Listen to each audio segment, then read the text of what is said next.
I'm Ella Chambers, 29, and 3 months ago, I lost my husband David in a car accident that shattered my world.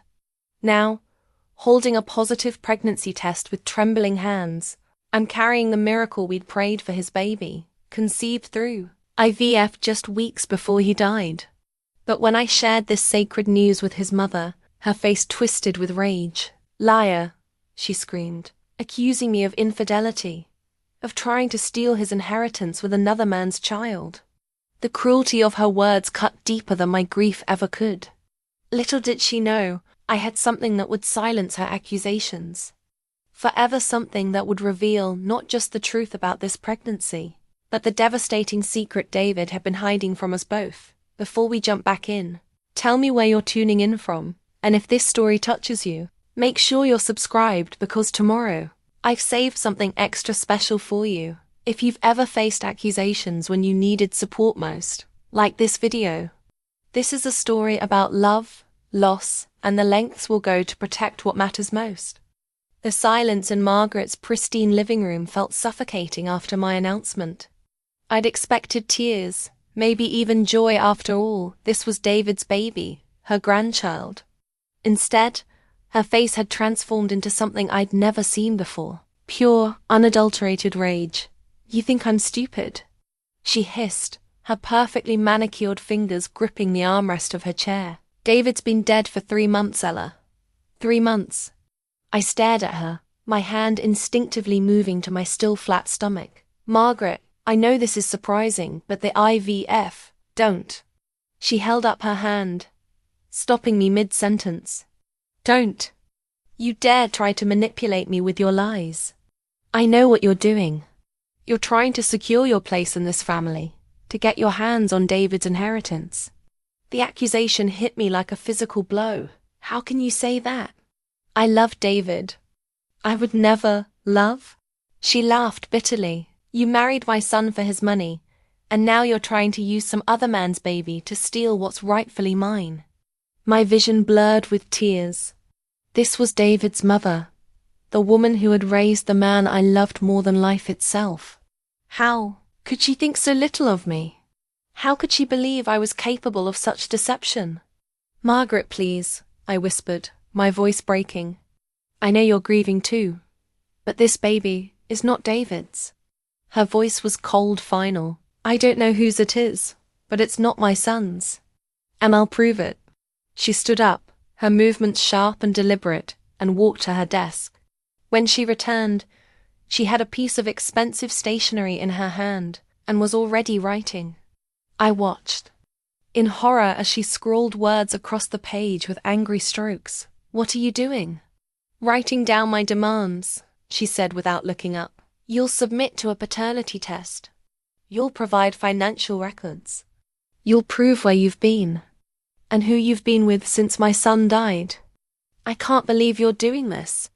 She finished writing and thrust the paper at me. "Read it, every word." With shaking hands, I took the letter.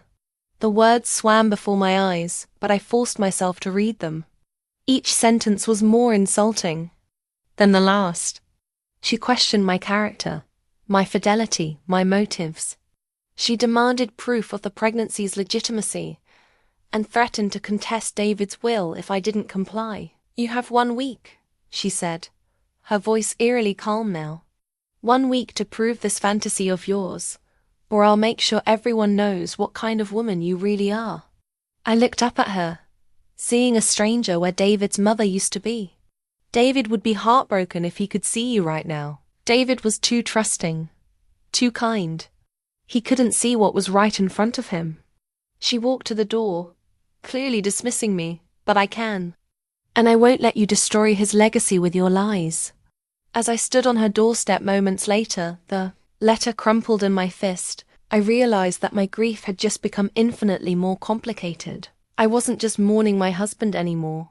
I was fighting for my child's future, my own reputation, and the truth that seemed to matter to no one but me. The cold October wind whipped around me as I walked to my car, and I wondered how the woman, who had once welcomed me into her family, could now view me as such a threat.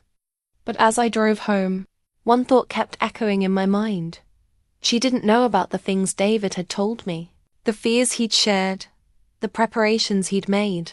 Margaret thought she held all the cards, but she had no idea what I was truly capable of when it came to protecting my child. The phone calls started the next morning. First, David's Aunt Linda, hesitant, apologetic, but clearly fishing for information. Then his cousin Mark, asking if I was doing okay, with suspicious undertones. By noon, I realized Margaret had wasted no time in spreading her poison. I sat in my kitchen, staring at our wedding album that I'd pulled out in a desperate attempt to remember happier times. The photos showed David and me radiating joy, surrounded by family and friends who had celebrated our love. Margaret was there too, smiling broadly as she welcomed me into the family. Now, apparently, she was using these same images to support her narrative of deception. "Look at how she's positioned herself," I could almost hear her saying. "Always making sure she's in the center of attention, always calculating." The irony was suffocating. I'd spent years trying to earn Margaret's approval, walking on eggshells, around her sharp tongue and impossible standards. When David and I first started dating, she'd been polite but distant. When we got engaged, she'd question whether we were moving too fast. When we married, she'd made subtle comments about my family's modest background compared to their wealth, but David had been my shield through it all. "She come around," he'd always said. "She just needs time to see how much you love me." Now, without David's protection, Margaret's true feelings were laid bare. Every smile had been forced, every kind word calculated. She'd been waiting for this moment, for David to be gone so she could finally say what she'd always believed, that I was an outsider, a gold digger, someone who didn't deserve to be part of their family. I remembered our engagement party. How Margaret had pulled me aside and said, "David deserves someone who will love him for who he is, not what he can provide." At the time, I thought she was just being protective. Now I understood it was a warning. The fertility struggles had made everything worse. For 2 years, we tried to conceive naturally while Margaret made increasingly pointed comments about our timeline and whether we were truly ready for the responsibility of children. When we finally decided to pursue IVF, she'd been openly skeptical. "In my day, couples accepted God's will," she'd said during one particularly painful family dinner. "All this medical intervention, it's not natural." David had been furious. "Mom, we want children. We're doing everything we can to have them." "Are you?" she'd replied, her eyes fixed on me. "Or are you just going through the motions?" I'd excused myself from the table that night, crying in their bathroom while David argued with his mother downstairs. When he found me later, he'd held me tightly and whispered, "I'm sorry. She doesn't understand how much we want this." But maybe she had understood. Maybe she'd seen our desperation and filed it away for later use. Maybe she'd always planned to use our vulnerabilities against us when the time was right. The wedding. Photos blurred as tears filled my eyes. David looked so happy, so proud to be marrying me. In one picture, he was whispering something in my ear that made me laugh, my head thrown back in pure joy. In another, we were cutting the cake together, his hand gentle over mine on the knife. "We're going to be so happy," he'd said that night as we fell into bed, exhausted but exhilarated. "You and me, forever." Forever had lasted 5 years. 5 years of love, laughter, struggles, and dreams. 5 years of building a life together, of planning for children, of believing that love could conquer anything, even his mother's disapproval. Now, Margaret was systematically dismantling that legacy, turning our love story into a tale of deception and greed. She was sharing carefully selected memories with family members, painting me as manipulative and calculating. She was probably showing them photos from our wedding, pointing out imaginary signs of my true nature. My phone buzzed with another text from a family member I barely knew. "Heard about your situation. Hope everything works out." The fake concern was almost worse than outright hostility. I closed the wedding album and pushed it away. Margaret could twist our history all she wanted, but she couldn't change the truth. David had loved me completely, honestly, without reservation. He'd chosen me every day for 5 years, defended me against her subtle attacks, and promised me a future that now existed only in my memories and in the child growing inside me. But as I sat alone in our kitchen, surrounded by the remnants of our life together, I realized that truth wasn't enough. Margaret had the family, the money, the influence. She had years of subtle manipulation and carefully planted seeds of doubt to draw upon. What did I have? Grief.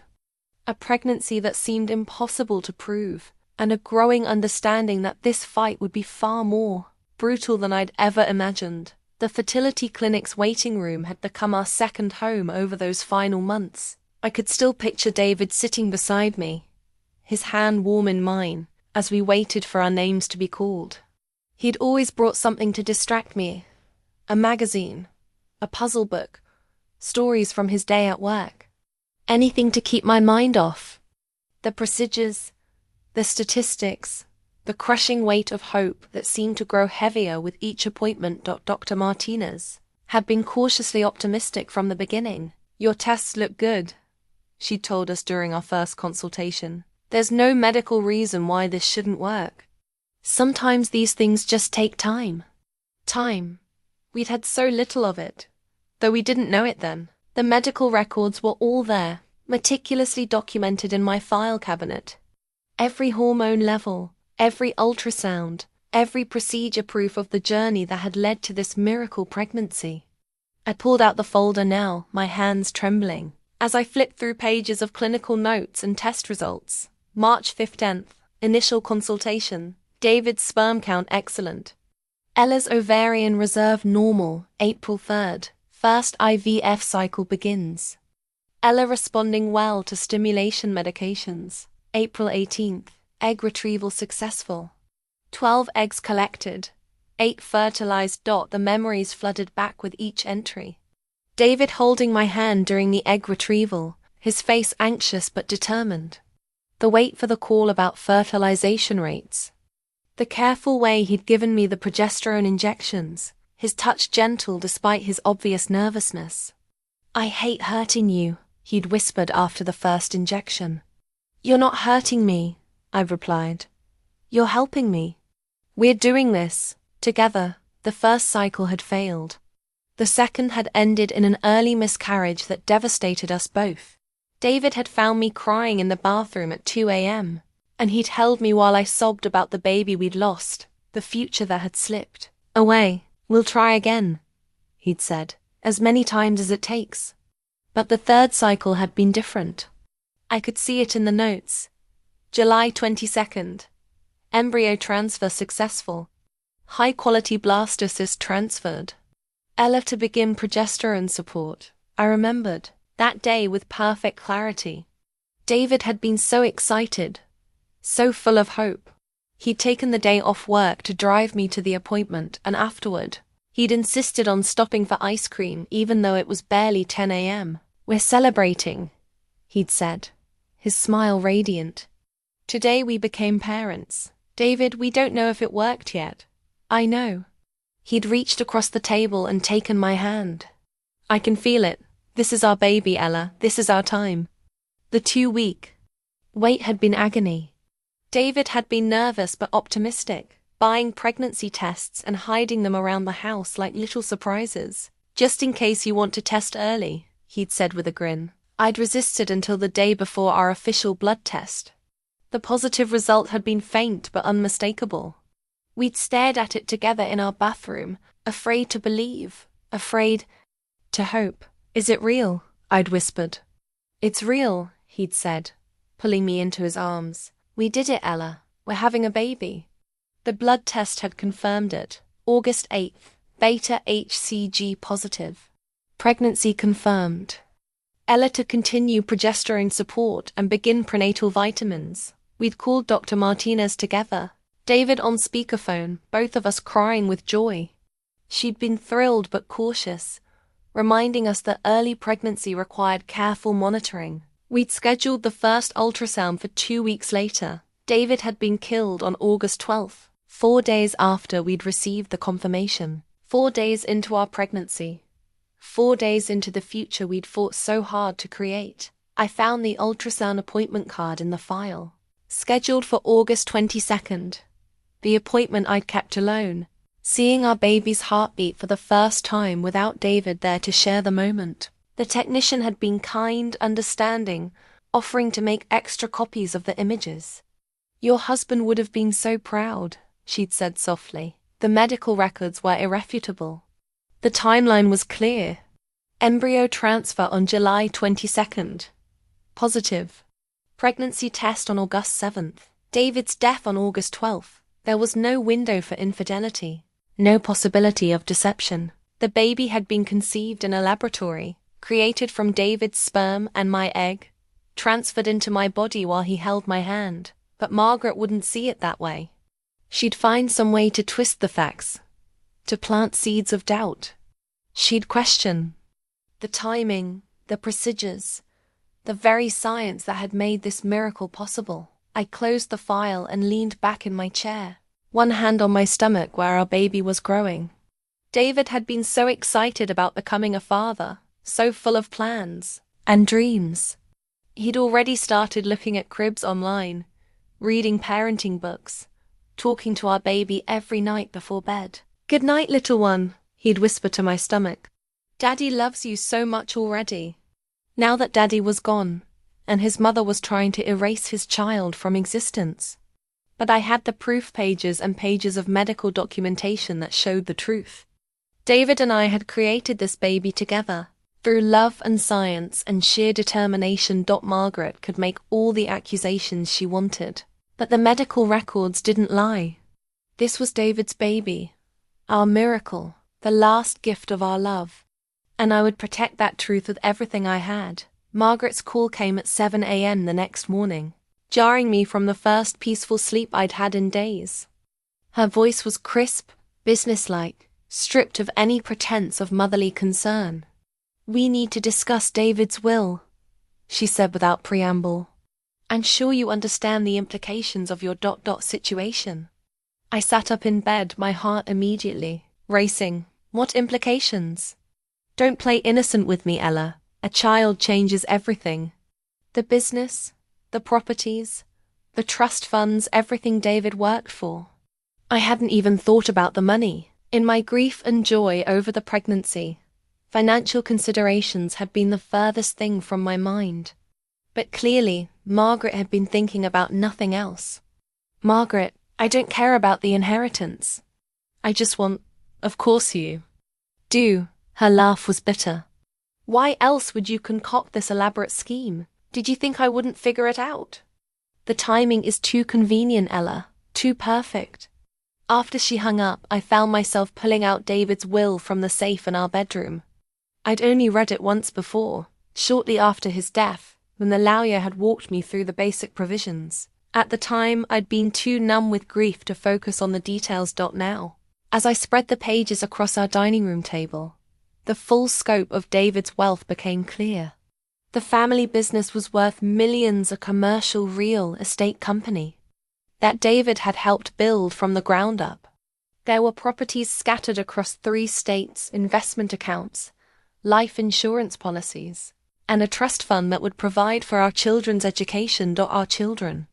David had been so certain we'd have multiple children, so optimistic about our future family. The will reflected that hope, carefully outlining provisions for any children born to David and Ella Chambers, whether during David's lifetime or after his death through assisted reproductive technology. He'd thought of everything.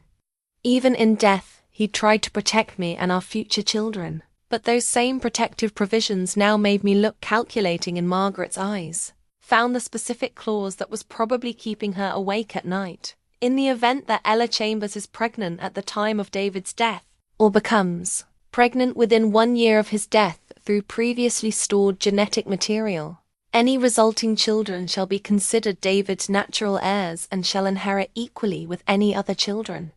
David had insisted on that language. I remembered the conversation with the lawyer, how David had wanted to make sure our IVF journey wouldn't complicate things legally. What if I die before we have kids? He'd asked, "What if Ella's pregnant and something happens to me?" "I want to make sure she and the baby are protected."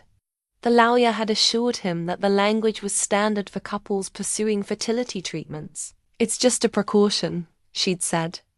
"Hopefully, you'll never need it." But we had needed it.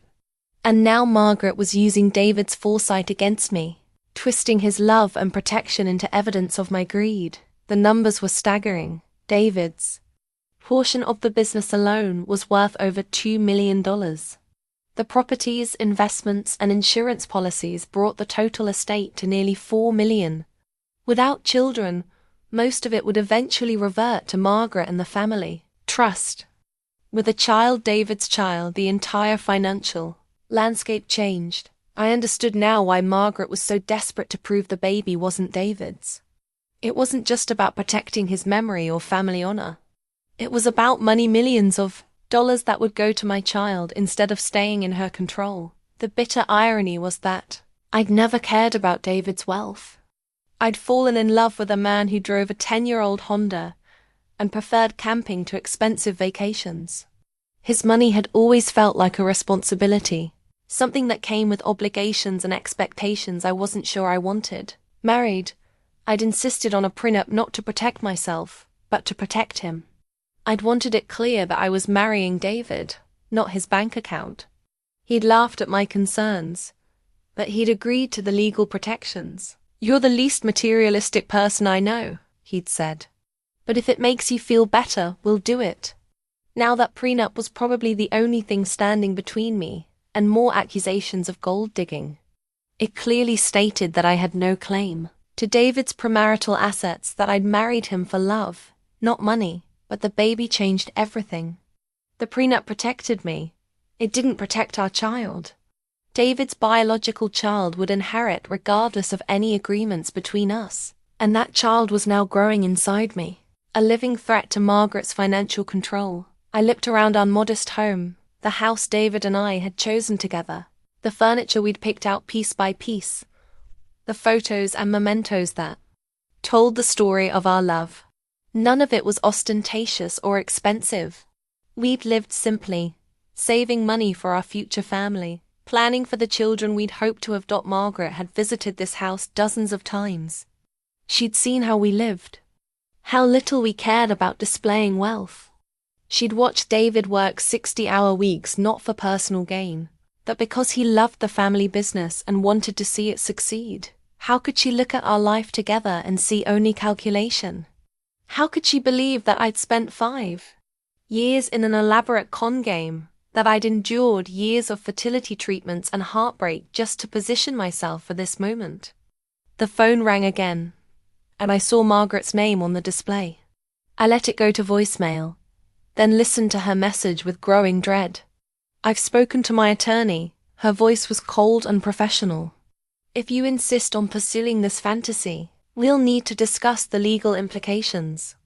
The estate won't be distributed until paternity is established to my satisfaction. I suggest you reconsider your position before this becomes more complicated than it needs to be." The threat was clear. Prove the baby is David's, or fight me in court for every dollar.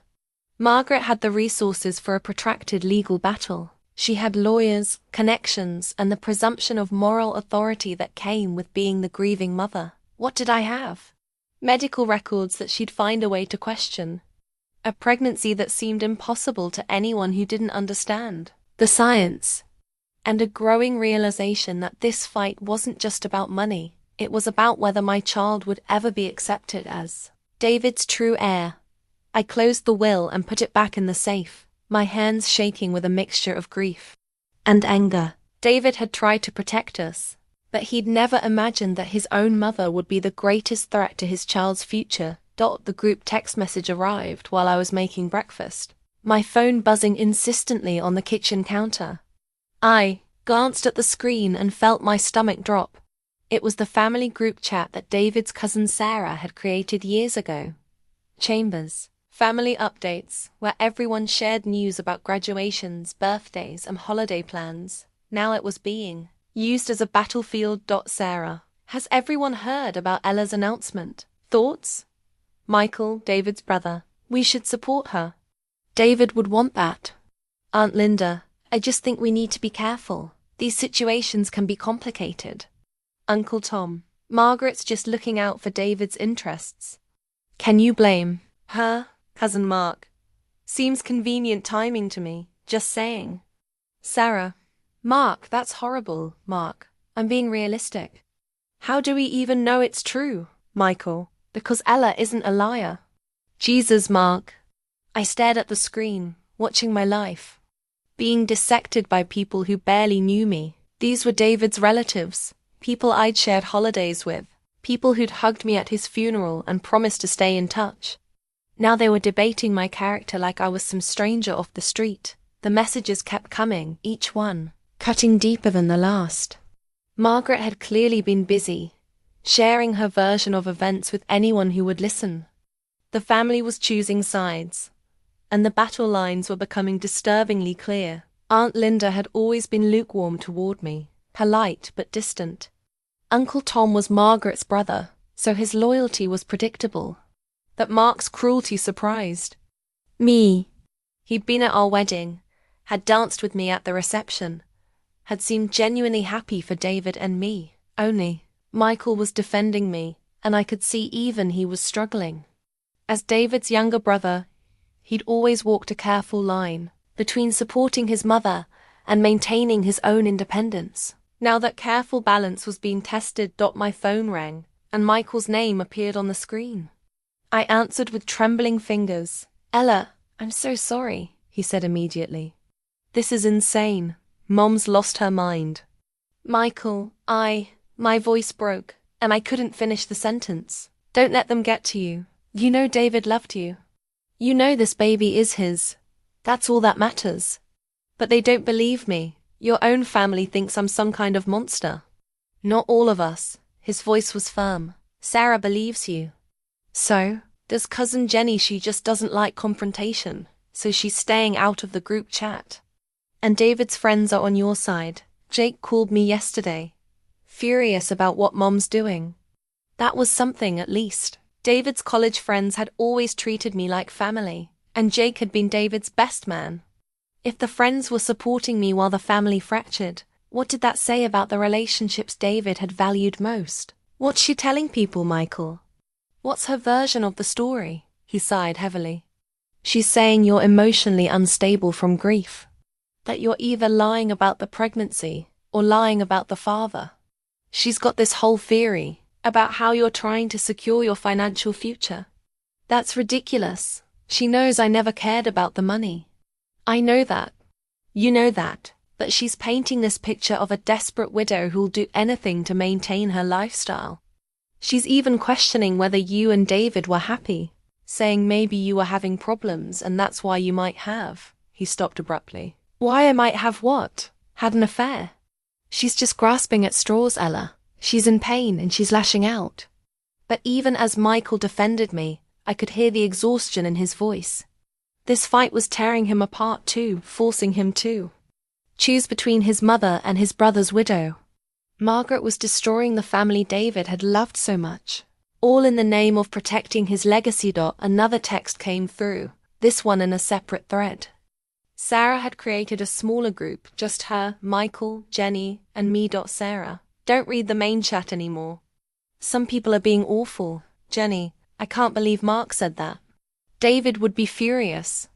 Michael, we know the truth, Ella. We're with you. Their support meant everything, but it also highlighted how divided we'd become. The family that had once gathered for Sunday dinners and holiday celebrations was now split into warring factions. All because Margaret couldn't accept that David's love had created one final gift. Thought about the last family gathering we'd attended, David's birthday in June, just 2 months before he died.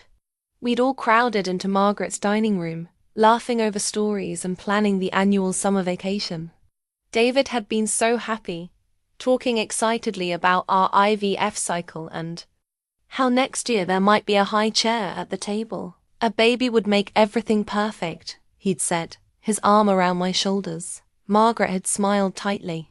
Let's not get ahead of ourselves. Now I understood that even then, She'd been resistant to the idea of David and me having children. Maybe she'd never planned to welcome our baby, regardless of the circumstances. Maybe the accusations of infidelity were just an excuse to express feelings she'd harbored all along. My phone buzzed with a private message from Mark. "I hope you know what you're doing, Ella. This is going to destroy the family." I stared at his words, anger building in my chest. I wasn't the one destroying the family, Margaret was. I wasn't the one spreading lies and demanding proof of things that should be taken on faith. She was. I wasn't the one forcing people to choose sides in a battle that should never have started. That was all her. But Mark's message revealed something important. The family was more concerned about maintaining peace than seeking truth. They'd rather I quietly disappear than force them to confront Margaret's accusations.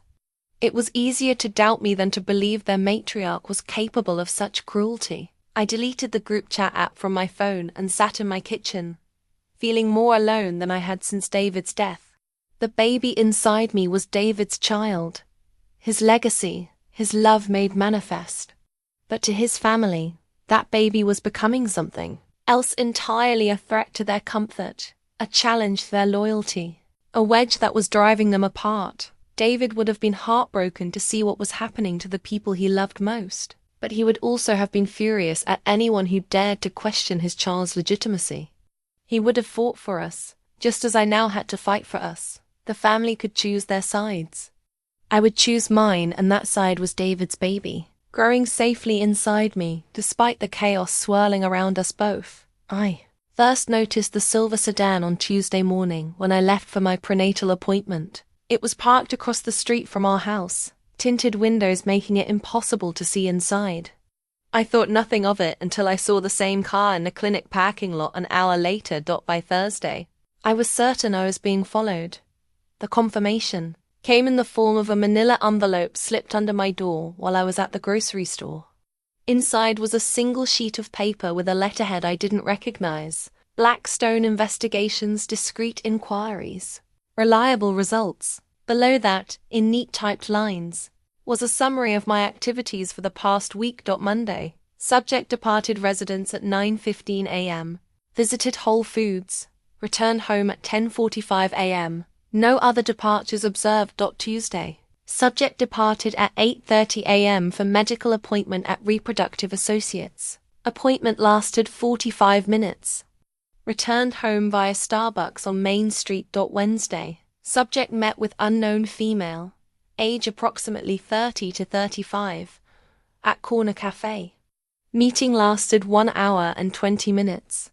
Emotional conversation observed through window. My hands shook as I read the clinical description of my life.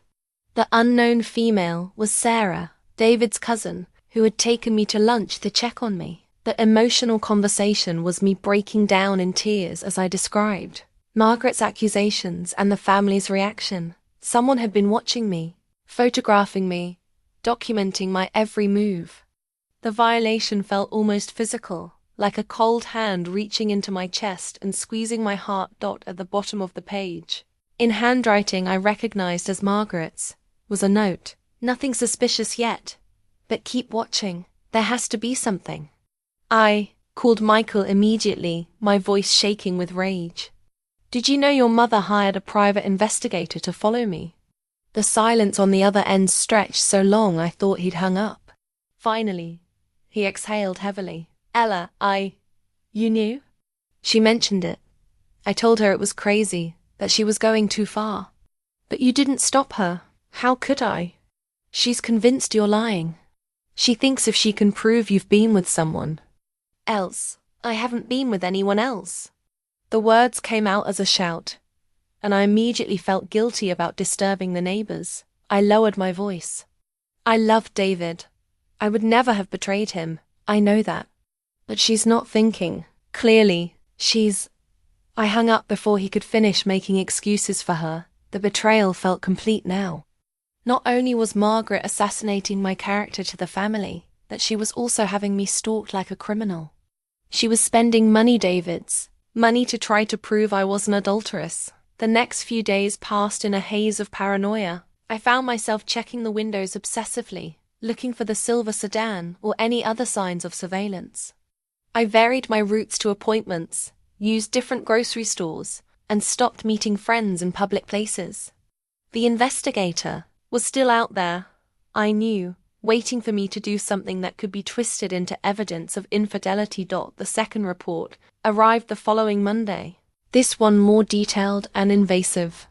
It included photographs, grainy images of me entering and leaving various locations, my face clearly visible in some shots. There was a picture of me crying in my car after a particularly difficult prenatal appointment, another of me hugging Michael after he'd stopped by to check on me. The accompanying notes were even more clinical than before, describing my emotional volatility and suspicious behavior. The investigator noted that I'd been evasive in my shopping patterns, changing stores and routes, the very behavior that had resulted from knowing I was being watched. But the most damaging observation was about my lunch with Jake, David's best friend, who had called to offer his support. The report described our meeting as a clandestine rendezvous and noted that Jake had embraced the subject multiple times and that we had engaged in intense private conversation. The reality was that Jake had hugged me hello and goodbye, as he'd done countless times when David was alive. Our conversation had been about David, about how much Jake missed him, and about his disgust at Margaret's behavior. But through the investigator's lens, our friendship looked suspicious, even romantic. I called Jake immediately after reading the report. "They're making it look like we're having an affair," I told him, my voice barely above a whisper. "What? Who's making it look like that?" I explained about the investigator, the reports, the photographs. Jake's reaction was explosive. "That's sick, Ella. David's mom has lost her mind. You know what? Let her investigate. Let her waste her money. Anyone who knows us knows there's nothing between us except friendship. But what if she twists it? What if she uses these photos to what? Prove that David's best friend is supporting his widow. That's what friends do, Ella. That's what David would have wanted. Jake was right. But the damage was already done." Margaret now had photos and reports that could be interpreted as evidence of inappropriate relationships. In her hands, my innocent interactions with David's friends and family could be weaponized against me. The final report in the series was the most comprehensive and the most damaging. It covered 2 weeks of surveillance and included a detailed analysis of my behavioral patterns. The investigator noted my frequent emotional episodes, my secretive behavior, and my multiple meetings with unknown males. The unknown males included the mailman, whom I chatted with about David's military service, Dr. Martinez's colleague, who had walked me to my car after a difficult appointment, and the teenage boy next door, whom I'd helped carry groceries for his elderly grandmother. Every normal human interaction had been catalogued and analyzed for signs of deception. Every tear, every smile, every moment of my grief had been documented by a stranger with a camera. But the final line of the report was what chilled me most. Subject appears to be maintaining consistent story regarding pregnancy. Recommend expanded investigation into subject's medical history and financial records. Also suggests surveillance of subject's communications and potential polygraph examination. Margaret wasn't just questioning my fidelity, she was planning an all-out assault on my privacy and dignity. She wanted access to my medical records, my bank accounts, my phone records.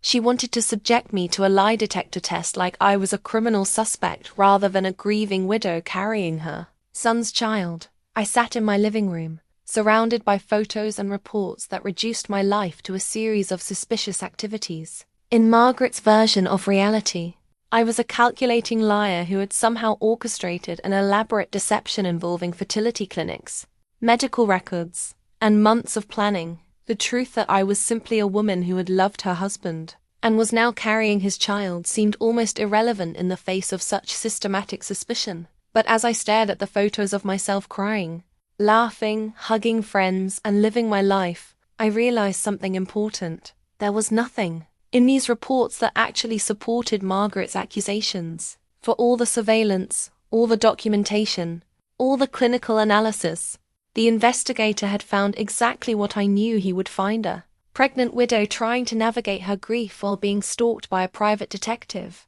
Margaret had spent thousands of dollars and violated my privacy in the most fundamental way possible.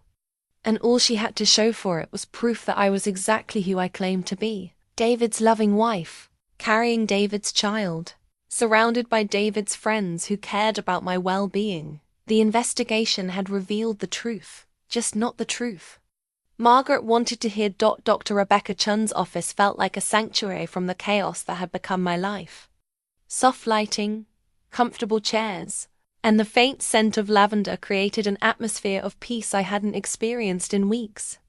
I'd found her name through my obstetrician, who had gently suggested that I might benefit from additional support during this challenging time. "Tell me what's been happening," Dr. Chun said, her voice warm and non-judgmental. For the first time in weeks, I let myself speak freely. I told her about Margaret's accusations, the family division, the private investigator, the constant feeling of being under siege. I described the way grief and joy had become tangled together until I couldn't separate my sorrow for David from my excitement about our baby.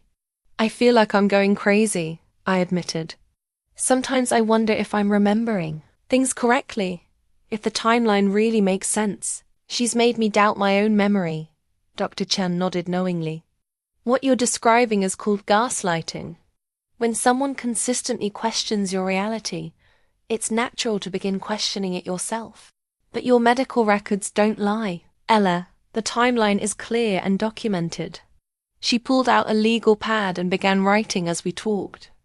I found the sound of her pen scratching across paper oddly comforting. Someone was finally documenting my version of events. My truth. "The stress you're experiencing isn't just emotionally harmful.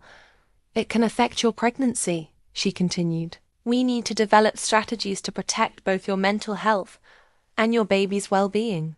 Over the next hour, Dr. Chen helped me understand the psychological dynamics at play. Margaret was likely experiencing what she called complicated grief, unable to process David's death in a healthy way, and instead channeling her pain into anger and control. "Losing a child is one of the most devastating experiences a parent can face," Dr. Chen explained. "Sometimes, when people can't handle that grief, they look for someone to blame, someone to punish. Unfortunately, you've become her target." "But why can't she see that this baby is a gift? A piece of David that's still alive?" "Because accepting the baby means accepting that David is really gone.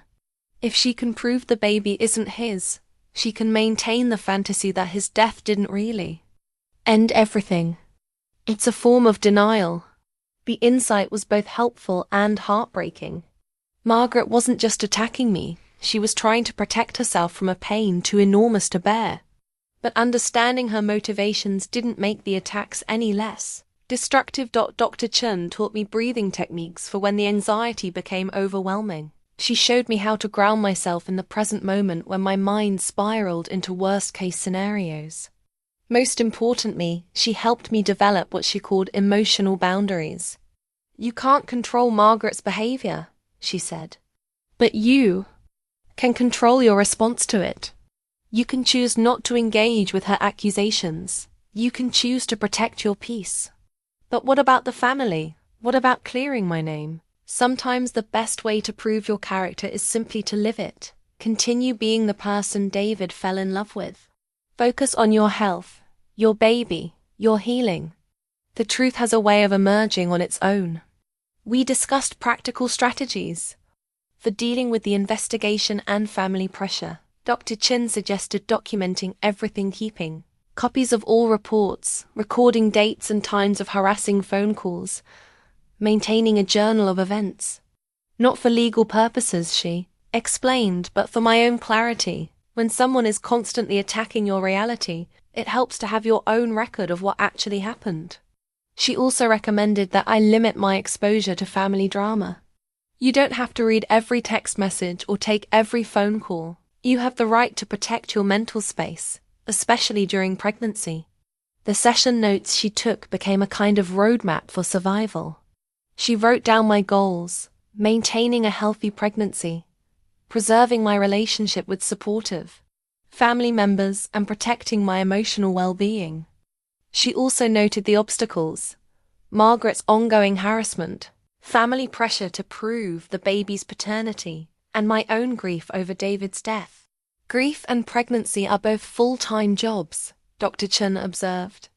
You're doing both simultaneously, while under attack.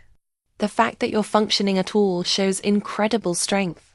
For the first time in weeks, I felt like someone truly understood what I was going through. Dr. Chen didn't question my story, or suggest that maybe Margaret had a point. She treated my experience as valid, my emotions as reasonable, my situation as genuinely difficult. "I want to see you weekly for now," she said, as our session ended. "This is a critical time for both you and the baby. You need consistent support." Walking out of her office, I felt lighter than I had in days. The problems hadn't disappeared, but I had tools for handling them now. I had strategies for protecting myself and techniques for managing the stress. Most importantly, I had someone in my corner who understood that I wasn't crazy, wasn't lying, wasn't the villain in this story. Dr. Chun's notes would become a record of my emotional journey. Through this crisis, proof that I was seeking help, working toward healing, and prioritizing my baby's well-being above all else. That night, I started my own journal, following Dr. Chin's advice. I wrote about David, about our love, about our dreams for this baby. I documented the medical facts, the timeline, the evidence that supported my truth. But I also wrote about my feelings, the hurt, the anger, the fear, and the stubborn hope that somehow everything would work out. The journal became my anchor, a place where I could process the chaos without judgment or interruption. In its pages, I could be David's wife and this baby's mother without having to defend or explain or prove anything to anyone. Dr. Chun had given me something Margaret couldn't take away, the knowledge that my reality was valid, my experience was real, and my love for David and our child was the only truth that really mattered. The sessions continued weekly, becoming a lifeline through the storm. Dr. Chin's notes tracked my progress, my setbacks, my growing strength. They documented a woman under siege who was learning to fight back, not with anger or accusations, but with truth, boundaries, and an unshakable commitment to protecting the life growing inside her. In a world where everyone seemed to have an opinion about my character and my choices, Dr. Chen's office was the one place where I could simply be myself, a grieving widow, an expectant mother, a woman fighting for her child's future with nothing but love and determination as her weapons. The box had been sitting in our bedroom closet for 3 months, untouched since the funeral home had returned David's personal effects. I'd avoided it the way you avoid a wound that's still too raw to examine, knowing it was there, knowing I'd have to deal with it eventually, but not ready to face whatever emotions it might unleash. That Dr. Chim had been encouraging me to connect with positive memories of David, to remember our love story, instead of focusing only on Margaret's attacks. "He left you more than just a baby," she'd said during our last session. "He left you 5 years of love, of shared experiences, of proof that what you had was real." So, on a quiet Saturday morning, with rain pattering against the windows and my baby moving gently inside me, I finally opened the box. His wedding ring was there, still warm feeling somehow, as if it held some essence of the man who'd worn it. His wallet, leather cracked from years of use, still contained photos of us from our honeymoon, a few business cards, some receipts, his work ID badge with the photo that never quite captured his smile, and at the bottom, wrapped carefully in tissue paper, was his phone. I held it in my hands for a long moment, remembering how he'd always been attached to this device, not in an obsessive way, but because he used it for everything. Photos, videos, notes to himself, reminders about appointments and anniversaries. David had documented our life together on this phone, creating a digital scrapbook of our relationship. I'd forgotten about it in the immediate aftermath of his death. The funeral arrangements, the legal paperwork, the overwhelming grief had consumed all my attention. By the time I thought to ask about his personal effects, the phone had been dead for weeks. Now, as I plugged it into the charger with trembling fingers, I wondered what I might find. What pieces of David were stored in this device? What messages, photos, or memories had died with him on that August morning? The phone took several minutes to charge enough to turn on. When the screen finally flickered to life, I was greeted by our wedding photo, the picture he'd chosen as his wallpaper, the one where we were both laughing at something the photographer had said. I navigated to his photos first, scrolling through months of our life together, pictures from our last vacation, casual selfies from lazy Sunday mornings, screenshots of houses we'd looked at online, thinking about moving somewhere with better schools for our future children. Then I found the folder labeled Baby Journey. My breath caught in my throat. David had been documenting our IVF process, creating a visual diary of our path to parenthood. There were photos of the fertility clinic, pictures of my medications lined up on the bathroom counter, selfies of us in the waiting room, with nervous smiles, but it was the videos that made me cry. David had recorded dozens of them, short clips, of himself talking to the camera, sharing his thoughts and feelings about our fertility journey. Some were hopeful, filmed after good appointments or positive test results. Others were worried, recorded during the difficult times when treatments failed or hope seemed dim. Day 12 of stimulation meds, he said in one video. The camera, showing his face in our bathroom mirror. Ella's being so brave, but I can see how much this is taking out of her. I just want to give her the baby she deserves. We both deserve. In another, filmed after our second failed cycle, I keep thinking about what kind of father I'll be when this finally works. Because it will work, I have to believe that. Ella needs me to believe that. And then I found the video that changed everything. It was dated July 20th, just 2 days before our successful embryo transfer. David was sitting in his car. I recognized the interior of his Honda, and his face was more serious than I'd seen in any of the previous recordings. I need to record this while I'm thinking clearly, he said, his voice steady but strained. Ella and I are about to try our third IVF cycle, and I have this feeling, this good feeling, that it's going to work this time.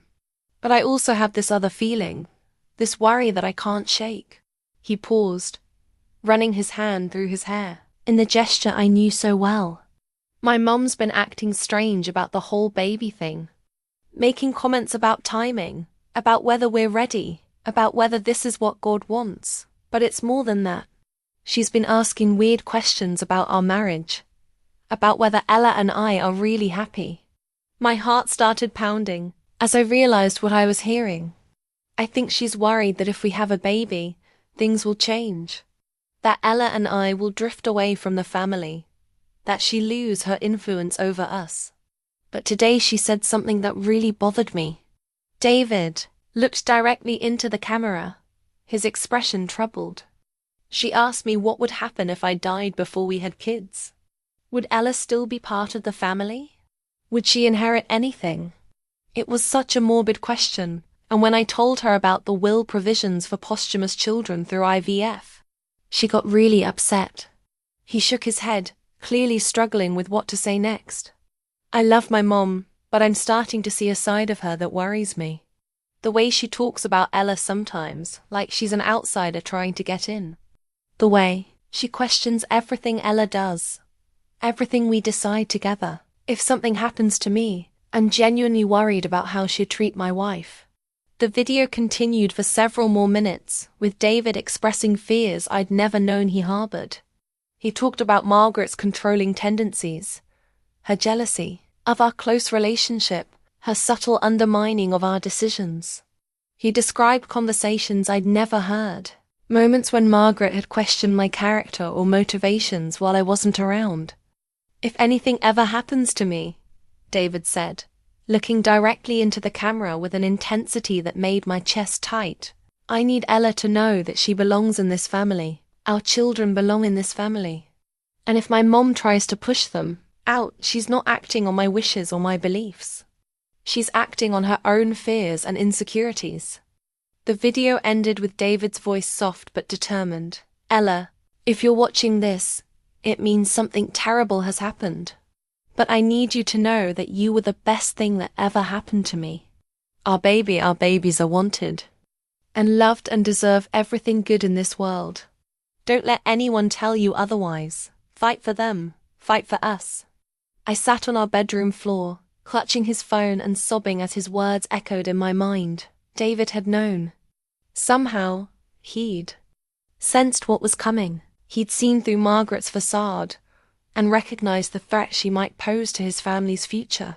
But more than that, he'd left me a weapon proof that Margaret's behavior wasn't born of righteous concern for his memory, but from the exact jealousy and control issues he'd worried about. Proof that her accusations went against everything he'd believed about me, about us, about our love. I had found my smoking gun, recorded in David's own voice, stored in his own phone. Margaret had accused me of lying about our baby, but David's video proved she was the one betraying his true wishes. For the first time since this nightmare began, I felt a surge of genuine hope. I wasn't just fighting for myself anymore, I was fighting with David, armed with his own words, his own predictions, his own instructions for how to handle the very situation I now faced. Margaret thought she knew her son's mind, but I had David's actual thoughts, preserved forever in digital form. And those thoughts were about to change everything. I must have watched the video 20 times before I found the courage to explore the rest of David's phone. Each viewing revealed new details, new insights into the man I'd married and the family. Dynamics I'd only partially understood. But it was what I discovered next that truly shattered my perception of Margaret and the Chambers. Family. There were more videos, an entire folder I'd initially missed, labeled simply for E. Inside were recordings spanning the last 2 years of our marriage. A secret diary David had been keeping without my knowledge. The first video was dated 18 months before his death, shortly after our engagement announcement. David looked younger somehow, more naive, and his voice carried an excitement I remembered from that time. Ella said yes, he said to the camera, grinning widely. We're getting married. I'm so happy I can barely think straight. But I need to record this because I'm starting to notice some things about Mom's reaction that worry me. He went on to describe Margaret's lukewarm response to our engagement, her questions about whether we were rushing things, her subtle suggestions that perhaps we should wait longer before making such a big commitment. She keeps saying things like, "You barely know her family, and marriage changes people," David said, his smile fading. When I told her Ella wanted a prenup to protect me, Mom actually seemed upset about it. She said it showed Ella didn't trust our love to last. But I think it shows the opposite, that she loves me for me, not for what I can give her. The videos continued chronologically, charting Margaret's increasing resistance to our relationship. David had documented conversations I'd never witnessed. Moments when Margaret had questioned my background, my motivations, my worthiness to be part of their family. In one particularly painful recording, David described a lunch he'd had with his mother where she'd actually suggested he hire a private investigator to make sure Ella is who she says she is. I told her that was insane, David said, anger flashing in his eyes. I told her that if she couldn't trust my judgment about the woman I love, then maybe she didn't know me as well as she thought she did. She backed down, but I could tell she wasn't happy about it. The irony was overwhelming.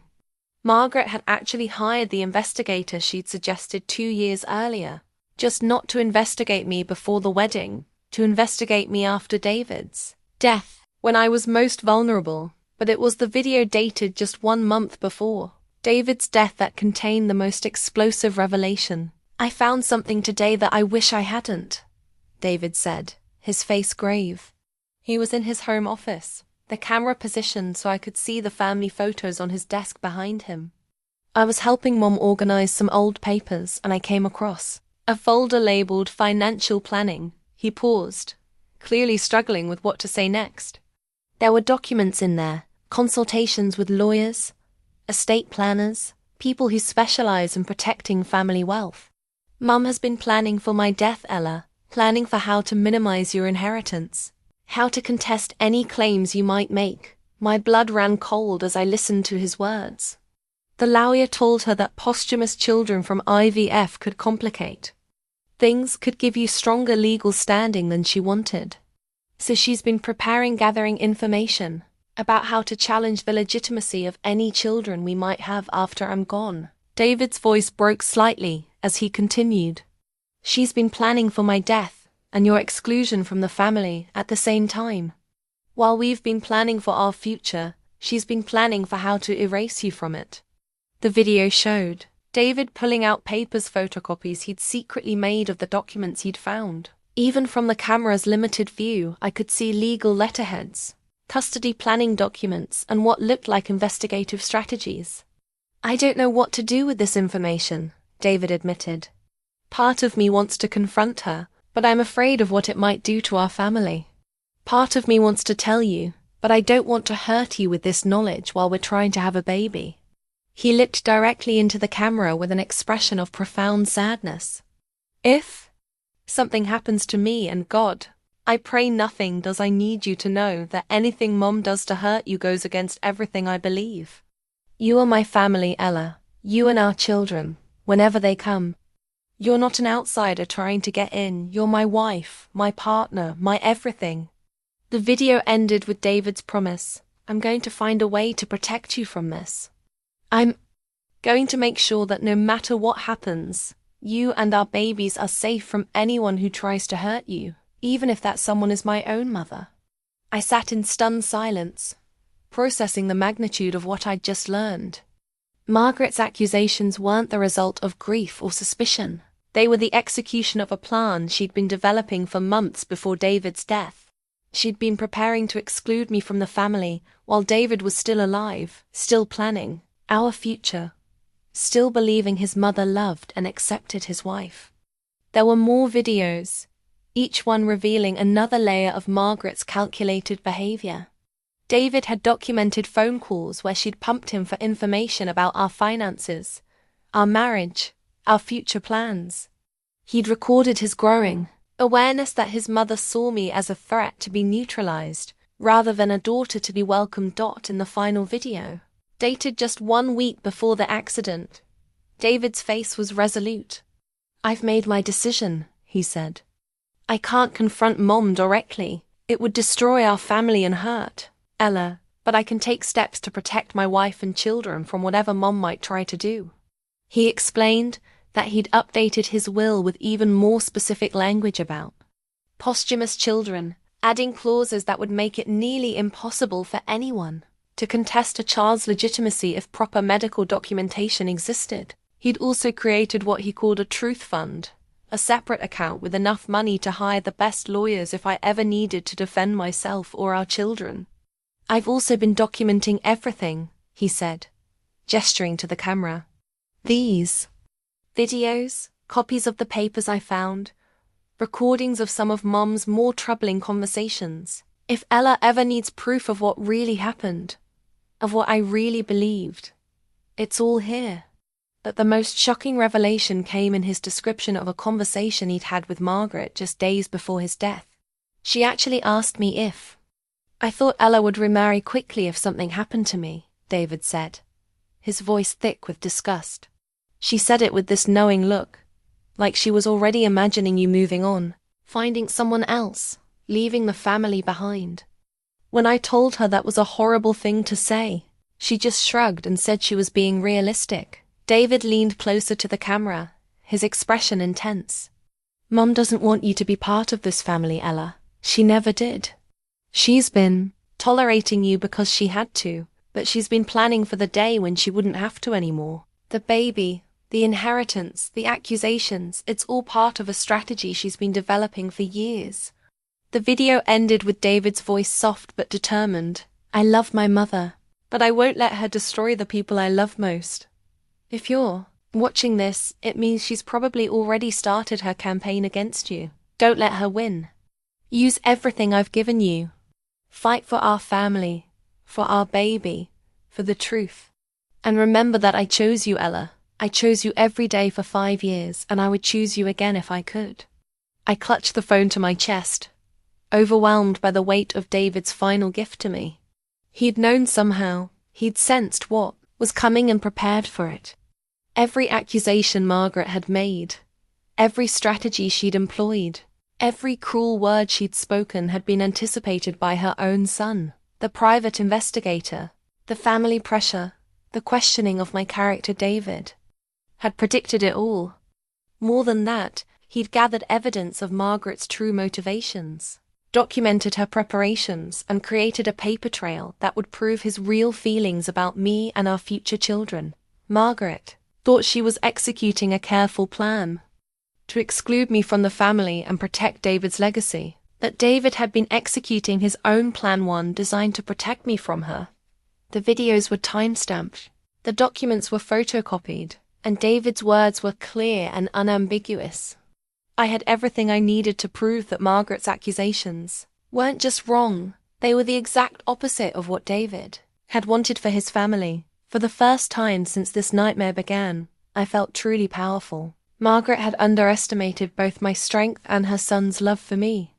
She'd assumed David was blind to her machinations, unaware of her true feelings about his wife, that David had seen everything, documented everything, and left me the tools to fight back. Margaret's war against me was about to become a war against her son's own words, his own wishes, his own desperate attempt to protect the family he'd chosen over the family he'd been born into. I had the truth now, in David's own voice, stored forever in digital form. And that truth was going to change everything. Armed with David's videos and the shocking truth they revealed, I knew I couldn't face Margaret alone. The legal implications were too complex, the emotional stakes too high. I needed professional guidance before I decided how to use the ammunition David had left me. Attorney Lisa Rodriguez came highly recommended by Dr. Chen, who had worked with her on several family law cases involving complicated grief situations. Her office in downtown reflected the kind of competence I desperately needed: organized, professional, and somehow reassuring in its attention to detail. Before we discuss strategy, Lisa said after I'd explained the basic situation, I need to see everything.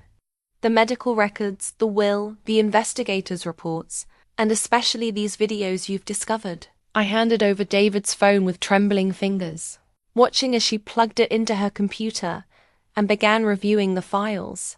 Her expression remained professionally neutral, but I caught the slight widening of her eyes as she listened to David's predictions about his mother's behavior. This is extraordinary, she said finally. Your husband essentially documented a premeditated campaign against you. These videos establish clear intent and prior knowledge of your mother-in-law's plans. She pulled out a legal pad and began making notes as we talked. The documentation felt important finally. Someone was taking my situation seriously from a legal standpoint, treating Margaret's accusations as what they were, actionable harassment. From a legal perspective, you're in an extremely strong position, Lisa continued. The medical records prove paternity beyond any reasonable doubt. The videos establish that your husband anticipated and disapproved of his mother's behavior. And ironically, the private investigators' reports actually support your case. They found no evidence of infidelity, because there wasn't any. But Lisa's next words sobered me. The question isn't whether you can prove your case, it's how you want to handle the emotional and family dynamics. This isn't just about law. It's about relationships that will affect your child for their entire life. We spent the next hour mapping out different scenarios. I could go nuclear, release the videos publicly, humiliate Margaret, and force the family to choose sides definitively. Or I could use the evidence strategically, applying pressure privately to force Margaret to back down without destroying every relationship in the process. What would David want? Lisa asked gently. I thought about the man I'd married, his love for his family despite their flaws, his hope that Margaret would eventually come around. He'd want to protect our baby, but he wouldn't want to destroy his family if he could avoid it. Lisa nodded approvingly. Then we need a measured approach. We'll arrange a controlled confrontation, family members present, evidence presented clearly, consequences outlined if the harassment continues. We give her a chance to save face while making it clear that further attacks won't be tolerated. The legal consultation documents she prepared were comprehensive and sobering. They outline my rights as David's widow, the baby's inheritance protections, and the potential criminal implications of Margaret's harassment campaign. The private investigation, Lisa explained, might actually constitute stalking under state law. You've been building a case without realizing it, she said. Every report, every accusation, every instance of family pressure is documented evidence of a harassment campaign. Combined with your husband's videos predicting exactly this behavior, you have an airtight case for intentional infliction of emotional distress. But Lisa also prepared me for the emotional challenges ahead. Confronting her won't be easy. She's going to deny, deflect, and probably attack even more viciously when she realizes you have evidence of her plans. You need to be prepared for that reaction. We discussed timing carefully. Lisa recommended waiting until after my next prenatal appointment, when we'd have the latest ultrasound images to share with the family. Nothing undermines accusations of deception like seeing your grandchild's face on a sonogram, she noted. The confrontation would take place at Michael's house, on neutral ground where Margaret couldn't control the environment. We'd invite the key family members, Michael, Sarah, and a few others who'd remained supportive. Margaret would be told it was a general family meeting to discuss the situation. The element of surprise is important, Lisa explained. If she knows you have evidence beforehand, she'll prepare counter-arguments and deflections. This way, she'll have to respond authentically to hearing her son's actual words. Lisa also prepared legal documents that would formalize the boundaries I was setting. If Margaret continued her harassment after being confronted with the evidence, I would have immediate legal recourse. The papers outlined exactly what behaviors would trigger legal action and what consequences she could face. This isn't about punishment, Lisa emphasized. It's about protection. Your husband created these safeguards because he anticipated this exact situation.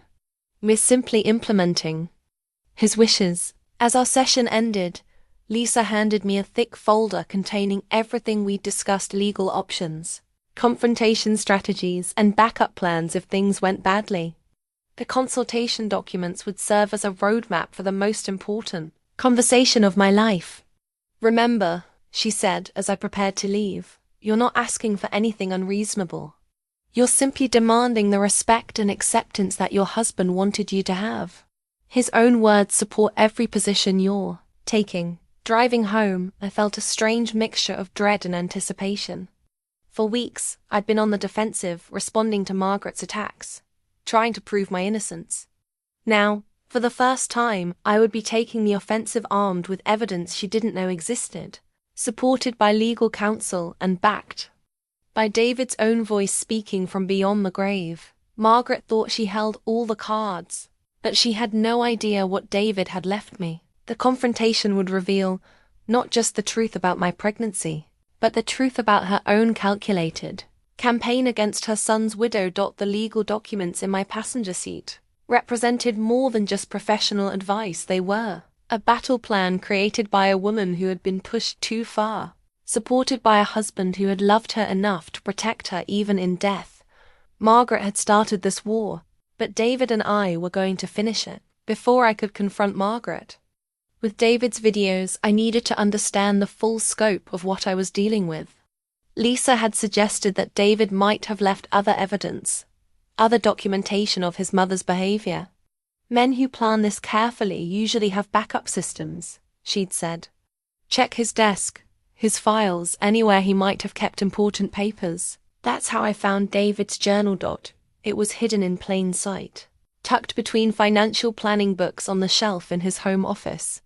The leather-bound notebook looked innocuous enough, but when I opened it, I realized I was holding a detailed chronicle of his growing awareness of Margaret's true nature. The entries began 2 years before his death, shortly after our engagement. David's handwriting was careful and precise, each entry dated and often timed, as if he were creating a legal record rather than a personal diary. March 15th. Mum asked Ella about her family's financial situation today during dinner. Not in a getting to know you way, but in an evaluating way. When Ella mentioned her father's medical bills, Mum got that look she gets when she thinks someone might be a financial burden. Need to watch this. April 3rd, Mum suggested we get a more comprehensive prenup. When I told her Ella had actually insisted on one, she seemed disappointed rather than relieved. Why would protecting me financially disappoint her unless she was? Hoping Ella would fuse and prove her gold-digging theory? June 12th, Mom cornered Ella at Sarah's graduation party and asked her about her long-term plans for our marriage. Ella was confused, but I recognized the interrogation technique Mom used on my college girlfriends. She's probing for evidence that Ella isn't serious about our relationship. The entries continued chronologically, painting a picture of Margaret's systematic campaign to undermine our relationship. David had documented conversations I'd never heard, moments when Margaret had questioned my character, my motives, my worthiness to be part of their family. But it was the entries from our fertility journey that were the most revealing and the most heartbreaking. January 8th, told Mom about the IVF plans. Instead of being supportive, she questioned whether we were meant to have children, said maybe we should accept God's will. When I pointed out that her own sister had used fertility treatments, she said that was different. How is it different? Because it's us. March 22nd, Mom asked if we were sure we wanted to bring a child into our marriage. What kind of question is that? When I asked what she meant, she said she just wanted us to be ready for how much children change things. But there was something else in her voice, something that made me think she hopes the IVF fails. May 17th, overheard Mom on the phone with Aunt Linda. She was discussing our fertility struggles like they were a sign of some deeper problem with our marriage. She actually said, maybe it's nature's way of telling them they're not ready. I was so angry I had to leave the house. David had been documenting his mother's lack of support for our efforts to have children. Her subtle suggestions that perhaps we weren't meant to be parents. Her obvious relief each time a cycle failed. While I'd thought Margaret was simply uncomfortable with medical intervention, David had recognized something much more sinister: active hope that we would remain childless. The most damaging entries came from the final months of his life, when Margaret's behavior had escalated from passive resistance to active planning. June 30th, found Mom looking through my desk when I came home early. She claimed she was looking for stamps, but my desk drawers were all slightly open, papers moved around. What was she looking for? Why is she snooping through my personal things? July 8th, Mom asked detailed questions about my will today. Wanted to know about inheritance provisions, what would happen to the business if I died, whether Ella would have any claim on family assets. When I asked why she was thinking about such morbid things, she said she was just being practical. But it felt like more than that. July 15th, discovered that Mom has been asking Michael about Ella's daily routine, where she goes, who she sees. When Michael asked why, she said she was just trying to be a better mother-in-law. But Michael was uncomfortable enough to tell me about it. Why is she tracking Ella's movements? The final entry was dated just 3 days before David's death, and it contained the most explosive revelation yet. August 9th, confronted Mom about the lawyer consultations. I discovered she didn't deny meeting with estate planning attorneys about how to protect family assets from outside influence. She actually defended it, said she was just being a responsible family matriarch. When I told her that Ella is family, that any children we have are family, she gave me this cold look and said, "We'll see about that." What did she mean? What is she planning? But David had done more than just document Margaret's behavior. He'd also been building a network of allies within the family. The journal contained detailed notes about conversations he'd had with various relatives, testing their loyalty, preparing them for the conflict he sensed was coming. Michael is solid. He genuinely likes Ella and would support her if something happened to me. Sarah too, though she's more conflict averse. Jake and the college friends would definitely be on Ella's side. Uncle Tom will follow Mom's lead no matter what. Aunt Linda could go either way depending on how the evidence is presented. David had been strategically sharing information with family members.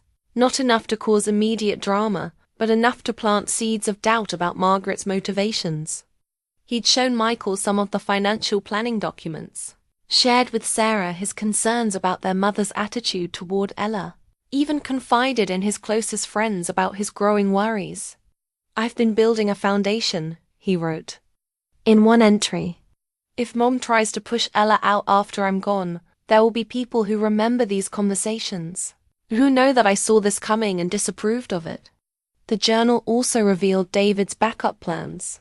He'd given copies of important documents to his lawyer, had briefed his financial advisor about potential family conflicts, had even arranged for his closest friend Jake to receive a sealed envelope. "In the event of his death, if something happens to me, I want Ella to know she's not alone. I've made sure there are people who know the truth about Mom's behavior, who will stand up for my wife and children when I can't." Reading David's careful preparations, his methodical documentation of Margaret's escalating behavior, I realized that he'd been fighting for me long before I even knew there was a battle. He'd seen his mother's true nature and had spent months preparing defenses against her attacks. The journal was more than just evidence. It was a roadmap of allies and strategies that David had created specifically for this moment. He'd identified which family members could be trusted, which ones would side with Margaret regardless of evidence, and which ones might be persuaded by the truth. Michael had been David's lieutenant in this quiet war, armed with just enough information to support me when the time came. Sarah had been prepared to defend our marriage against anyone who questioned its authenticity. Even Jake had been given a role to play, though I suspected he didn't fully understand it yet. David hadn't just anticipated Margaret's campaign against me, he'd organized a counter-campaign, one that was ready to activate the moment I needed it. All I had to do was reach out to the allies he'd carefully cultivated and show them the evidence he'd systematically gathered. Margaret thought she was waging war against a grieving widow, with no resources and no support. She had no idea she was actually fighting against her own son's elaborate defense strategy, one that had been months in the making and was far more sophisticated than anything she had planned. The journal was David's final gift to me, not just evidence of the truth, but a battle-tested strategy for victory. The family meeting was scheduled for Sunday afternoon at Michael's house, under the pretense of discussing the family situation and finding a path forward. Margaret arrived with a folder of what I assumed were more accusations and evidence from her private investigator.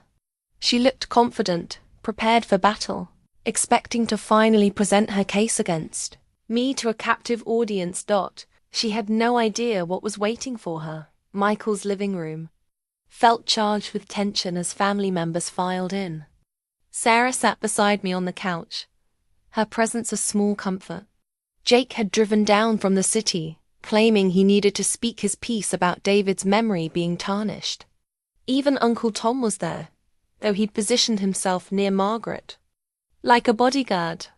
"I think we all know why we're here," Margaret began, her voice carrying the authority she'd always wielded in family situations. "This situation with Ella has gone on long enough. It's time for truth and accountability." She opened her folder with dramatic flair, pulling out the investigator's reports. "I have documented evidence of suspicious behavior, questionable timeline, issues and concerning patterns that suggest..." "Stop." My voice was quiet but firm. "Before you say another word, I need everyone to hear something." I pulled out David's phone, the video already queued up to the most relevant section. This is David's voice, recorded just 2 weeks before he died. I found it on his phone, along with dozens of other videos he made documenting his concerns about this family. Margaret's confident expression faltered. "What are you talking about?" "Listen," I said, and pressed play. David's voice filled the room, clear and unmistakable. "My mom's been acting strange about the whole baby thing, making comments about timing, about whether we're ready, about whether this is what God wants. But it's more than that. She's been asking weird questions about our marriage, about whether Ella and I are really happy. The silence in the room was deafening. Margaret's face had gone pale, but David continued speaking. I think she's worried that if we have a baby, things will change. That Ella and I will drift away from the family, that she'll lose her influence over us. But today she said something that really bothered me. She asked me what would happen if I died before we had kids. Would Ella still be part of the family? Would she inherit anything? Uncle Tom shifted uncomfortably in his chair. Sarah's hand found mine and squeezed tight. Michael was staring at his mother with an expression I'd never seen before, disappointment mixed with dawning understanding. The video continued with David's prediction. If something happens to me, I'm genuinely worried about how she'll treat my wife. Turn it off, Margaret said, her voice sharp. This is taken out of context. You're manipulating. There's more, I said, and switched to another video. This one showed David describing the financial planning documents he'd found, the legal consultations about minimizing my inheritance, the preparations for excluding me from the family. She's been planning for my death and your exclusion from the family at the same time, David's voice said. While we've been planning for our future, she's been planning for how to erase you from it. Margaret stood up abruptly. This is ridiculous. I won't sit here and listen to these lies. Sit down, Mum. Michael's voice was deadly quiet. These aren't lies. This is David's voice, David's words, David's concerns. You need to hear this. I played the final video, where David spoke directly to the camera. If anything ever happens to me, I need Ella to know that she belongs in this family. Our children belong in this family. And if my mom tries to push them out, she's not acting on my wishes or my beliefs. She's acting on her own fears and insecurities. The room remained silent for a long moment after the video ended. Margaret looked like she'd been physically struck, her carefully constructed narrative crumbling before her eyes. Her son, her beloved David, had seen through her manipulations and documented them for posterity. David knew, Sarah whispered, her voice filled with awe and sadness. He knew exactly what would happen. Jake spoke up from the corner where he'd been standing. I have something too. He pulled out an envelope, sealed and labeled with his name in David's handwriting. David gave me this 3 weeks before he died. Told me to open it if anything ever happened to him and the family turned against Ella. With shaking hands, Jake opened the envelope and read aloud. If you're reading this, it means my worst fears have come true. My mother has chosen her own comfort over my wife's well-being. Please remind everyone that Ella was the love of my life, that any children she carries are wanted and cherished, and that anyone who questions her character is questioning my judgment and my love. Margaret finally found her voice, but it came out as a broken whisper. He was my son. I was trying to protect his memory. No, Michael said, standing up to face his mother. You were trying to protect yourself. From change, from losing control, from sharing David with someone who made him happier than we ever did. I pulled out the final piece of evidence, David's journal, opened to one of the most damning entries. He wrote about your behavior for 2 years. Every suspicious question, every attempt to undermine our marriage, every sign that you hoped we would fail. He documented it all because he knew this day would come. The transformation in the room was palpable. Uncle Tom, who had arrived as Margaret's ally, was now staring at her with confusion and disappointment. The family members who had been neutral were clearly choosing sides, and it wasn't Margaret's side they were choosing, the private investigator you hired. I continued. David predicted that too. He wrote about your questions regarding my daily routine, your sudden interest in my movements. He knew you were planning to have me followed. Margaret sank back into her chair, the folder of accusations forgotten in her lap. I thought ... I believed. You believed what you wanted to believe, Sarah said, her voice thick with emotion. You chose to see Ella as a threat instead of accepting her as David's choice. Jake stepped forward, still holding David's letter. There's more here. David wrote about the baby you're trying to deny. He said, if Ella is pregnant when this letter is read, Know that this child is the fulfillment of our deepest dreams. Anyone who questions that pregnancy is questioning the love that created it. The video playing on David's phone had automatically switched to another recording one I hadn't seen before. David was smiling at the camera, his hand resting on what must have been my stomach during an early pregnancy scare months before the successful IVF. "This baby is everything to us," David said in the video. "Whether it comes naturally or through IVF, whether I'm here to see it born or not, this child is wanted, planned for, and loved beyond measure. I need everyone to know that, especially if I'm not here to tell them myself." Margaret was crying now, the weight of her son's words finally breaking through her defenses. She had spent months trying to prove that my pregnancy was a lie, only to discover that David had spent months preparing for her exact reaction. "He forgave you in advance," I said softly, seeing the devastation in her eyes. "Even knowing what you might do, he still loved you, but he loved me too, and he loved this baby. He made sure we would be protected from anyone who tried to hurt, use even you." The revelation was complete. Every accusation Margaret had made stood exposed as the exact behavior David had predicted and prepared for. His voice from beyond the grave had defended his wife and child more powerfully than I ever could have defended myself. The family had heard the truth, not from me, but from David himself. And that truth was about to change everything. The silence. After David's final video stretched endlessly, Margaret sat frozen in her chair, tears streaming down her face as the weight of her son's words settled over the room. She looked smaller somehow, diminished by the revelation that David had seen. Through her manipulations and documented them with heartbreaking precision. "He knew," she whispered, her voice barely audible. "He knew what I was thinking, what I was planning, and he still loved me." Michael knelt beside his mother's chair, his own eyes filled with tears. "Mum, what happened to you? When did you become someone who could do these things?" Margaret's composure finally cracked completely. She doubled over in her chair, sobbing with a rawness that was painful to witness. "I was so afraid," she gasped between tears. "So afraid of losing him, of being forgotten, of watching our family disappear." Sarah reached across the coffee table to touch Margaret's hand. "Aunt Margaret, accepting Ella doesn't mean losing David. It means keeping him alive through the family he chose to create." But Margaret pulled her hand away, her sobs intensifying. "You don't understand. After David's father died, David was everything to me. The business, the family, the future, it all revolved around him. When he married Ella, I could feel him, pulling away, choosing her over us."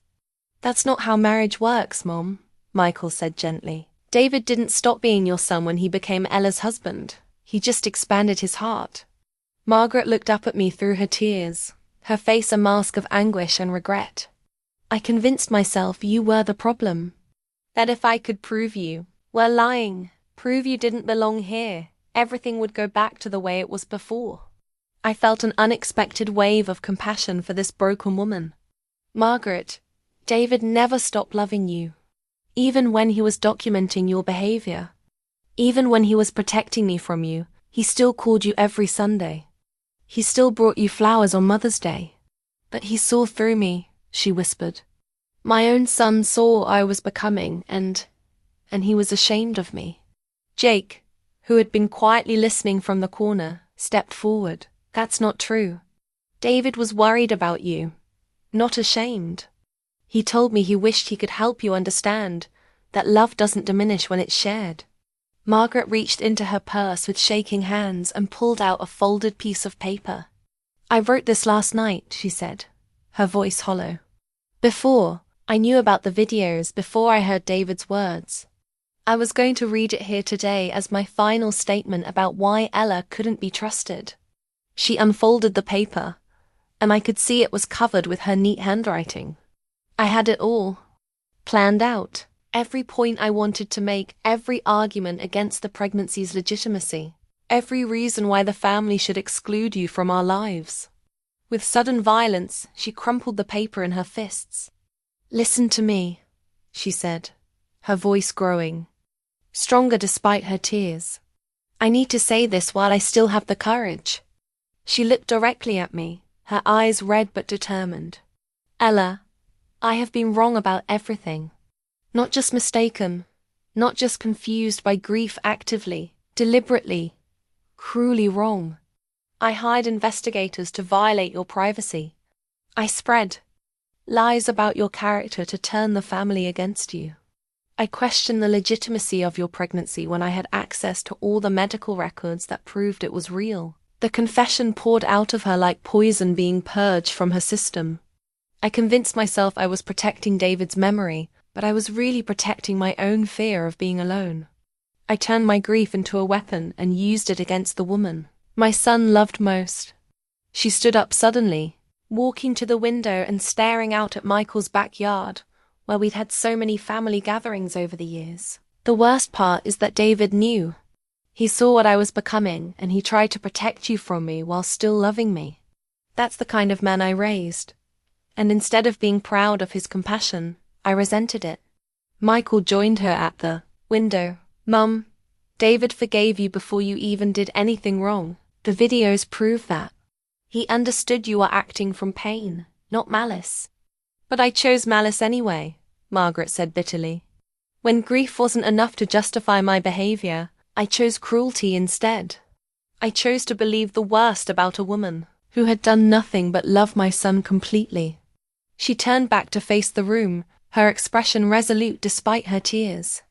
I need everyone here to know that Ella has been telling the truth about everything.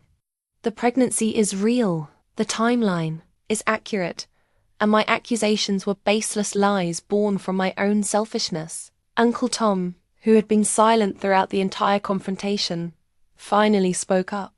Margaret, we all make mistakes when we're grieving. No, she cut him off sharply. Don't minimize this, Tom. Don't make excuses for me. I'd planned this campaign against Ella. I hired professionals to harass her. I tried to turn David's own family against his widow while she was carrying his child. This wasn't a mistake, it was a choice. She walked over to where I sat and knelt down in front of me, her hands clasped tightly together. Ella, I know I have no right to ask for your forgiveness. I know I've caused you pain during the most difficult time of your life. But I need you to know that David was right about everything. You do belong in this family. Your baby does belong in this family. And anyone who questions that is questioning David's judgment and David's love. The words were almost exactly what David had said in his video, as if Margaret was finally speaking with her son's voice instead of her own fears. I'm going to write a letter to every family member I contacted, she continued, her voice growing stronger. I'm going to correct every lie I told, retract every accusation I made. I'm going to make sure everyone knows that you are David's beloved wife, and that this baby is David's wanted child. She reached into her purse again and pulled out her checkbook. I'm also going to pay for the therapy you'll need to recover from what I've put you through. The investigator bills, the legal fees you've probably incurred. Anything this has cost you, I'll cover it all. Margaret, I said softly, I don't want your money. I just want this to stop. It stops today, she said. Firmly. No more investigations, no more accusations, no more attempts to exclude you from family events or decisions. As of today, you are David's widow and this baby's grandmother. That's your place in this family, and I will defend it against anyone who questions it. She stood up slowly, looking older than I'd ever seen her. I can't undo the damage I've done. I can't take back the pain I've caused, but I can make sure it never happens again. The confession letter she would write became the artifact that changed everything, a formal admission of guilt, a retraction of accusations, and a public acknowledgement that David's widow and child belonged in the family without question. Margaret had finally heard her son's voice, and it had broken through the wall of fear and control she'd built around her grief. The woman who had tried to destroy me was now prepared to rebuild everything she had torn down. 3 weeks after the confrontation, I found myself sitting in Dr. Martinez's office, staring at the ultrasound screen with tears of joy streaming down my face. The baby was healthy, growing perfectly, and for the first time since Margaret's accusations began, I could enjoy this moment without the shadow of doubt hanging over it. "Everything looks wonderful," Dr. Martinez said, her smile warm as she moved the wand across my belly. "Baby's measuring exactly where we want to see at 20 weeks. Would you like to know the gender?" "Yes," I whispered, my voice thick with emotion. "David would have wanted to know." "It's a boy," she said softly. "A beautiful, healthy boy. David's son. Our son. The baby who would carry his father's name and legacy into the future. No longer under threat of being denied his rightful place in the family." The ultrasound photo she printed became more than just a medical record. It was a peace offering, a bridge between the pain of the past months and the hope of the future. I made several copies, knowing that this image of David's son would be shared with a family that was finally ready to welcome him. Margaret had been true to her word. The confession letter she'd written was comprehensive and unambiguous, sent to every family member who had been involved in the conflict. In it, she took full responsibility for her accusations, admitted to hiring the private investigator, and formally declared that my pregnancy was legitimate and my place in the family was unquestionable. But words on paper, however sincere, couldn't immediately repair the damage that had been done. Trust, once broken, required time and consistent action to rebuild. That's why Dr. Chen and I had worked together to establish clear boundaries for moving forward. "Forgiveness doesn't mean forgetting," Dr. Chen had explained during our session following the family meeting. "You can choose to forgive Margaret for your own peace of mind while still protecting yourself from future harm." The boundaries we established were non-negotiable. Margaret could be part of her grandson's life, but only under specific conditions. No unsupervised visits until trust was rebuilt. No making decisions about the baby without my input. No discussing the past conflict in front of the child. And absolutely no behavior that could be interpreted as questioning my role as the baby's mother. Michael had become the intermediary, helping to facilitate a relationship between his mother and me while ensuring that my boundaries were respected. He'd also taken on a more active role in the family business, providing a buffer between Margaret's traditional authority and my new position as David's heir. "She's genuinely trying," Michael told me during one of our weekly check-ins. "She's been seeing her own therapist, working through her grief and control issues. But I know actions matter more than promises at this point." The first test of this new dynamic came when Margaret asked if she could attend one of my prenatal appointments. The request came through Michael, properly channeled through our established communication system, with no expectation of a positive response. "I understand if you say no," her message had read. "But I would like to see my grandson, if you're comfortable with that. I want to start building a relationship with him based on respect for his mother." After discussing it with Dr. Chen, I agreed with conditions. Margaret could come to the appointment, but Michael would accompany her, and she would follow my lead on all interactions with medical staff. She would not ask questions about my medical history or make suggestions about my care. The appointment itself was awkward but peaceful. Margaret sat quietly while Dr. Martinez showed us the baby's development, his tiny fingers and toes clearly visible on the screen. When the doctor mentioned that everything looked perfect, Margaret's eyes filled with tears. "He looks like David did in his early ultrasounds," she whispered. "I have them at home if you'd ever like to see them." It was the first gesture towards sharing family history, rather than controlling it, and I found myself nodding. I'd like that. The ultrasound photo from that appointment became a symbol of new beginnings. Margaret framed it and placed it on her mantle, the first picture of her grandson displayed with pride rather than shame. She also created a photo album combining images of David as a baby with ultrasound pictures of his son, creating a visual connection between father and child that honored both past and future. But healing wasn't just about Margaret's transformation, it was about rebuilding my own sense of security and trust. Dr. Chin helped me understand that I had the right to set the pace of reconciliation, that I didn't owe anyone forgiveness on their timeline. But healing wasn't just about Margaret's transformation. It was about rebuilding my own sense of security and trust. Dr. Chin helped me understand that I had the right to set the pace of reconciliation, that I didn't owe anyone forgiveness on their timeline. Your pregnancy should be a time of joy and anticipation, she reminded me. You fought hard to protect that experience. Now you get to enjoy it. The family dynamic shifted gradually over the following weeks. Sarah organized a baby shower, the first family celebration where I felt genuinely welcomed rather than tolerated.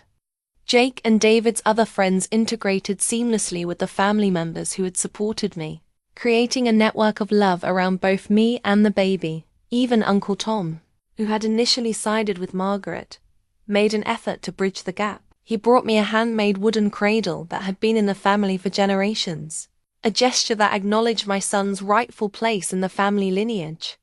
David would have wanted his boy to sleep where he slept, Tom said simply, his earlier skepticism replaced by acceptance. Margaret's efforts to make amends were consistent but careful.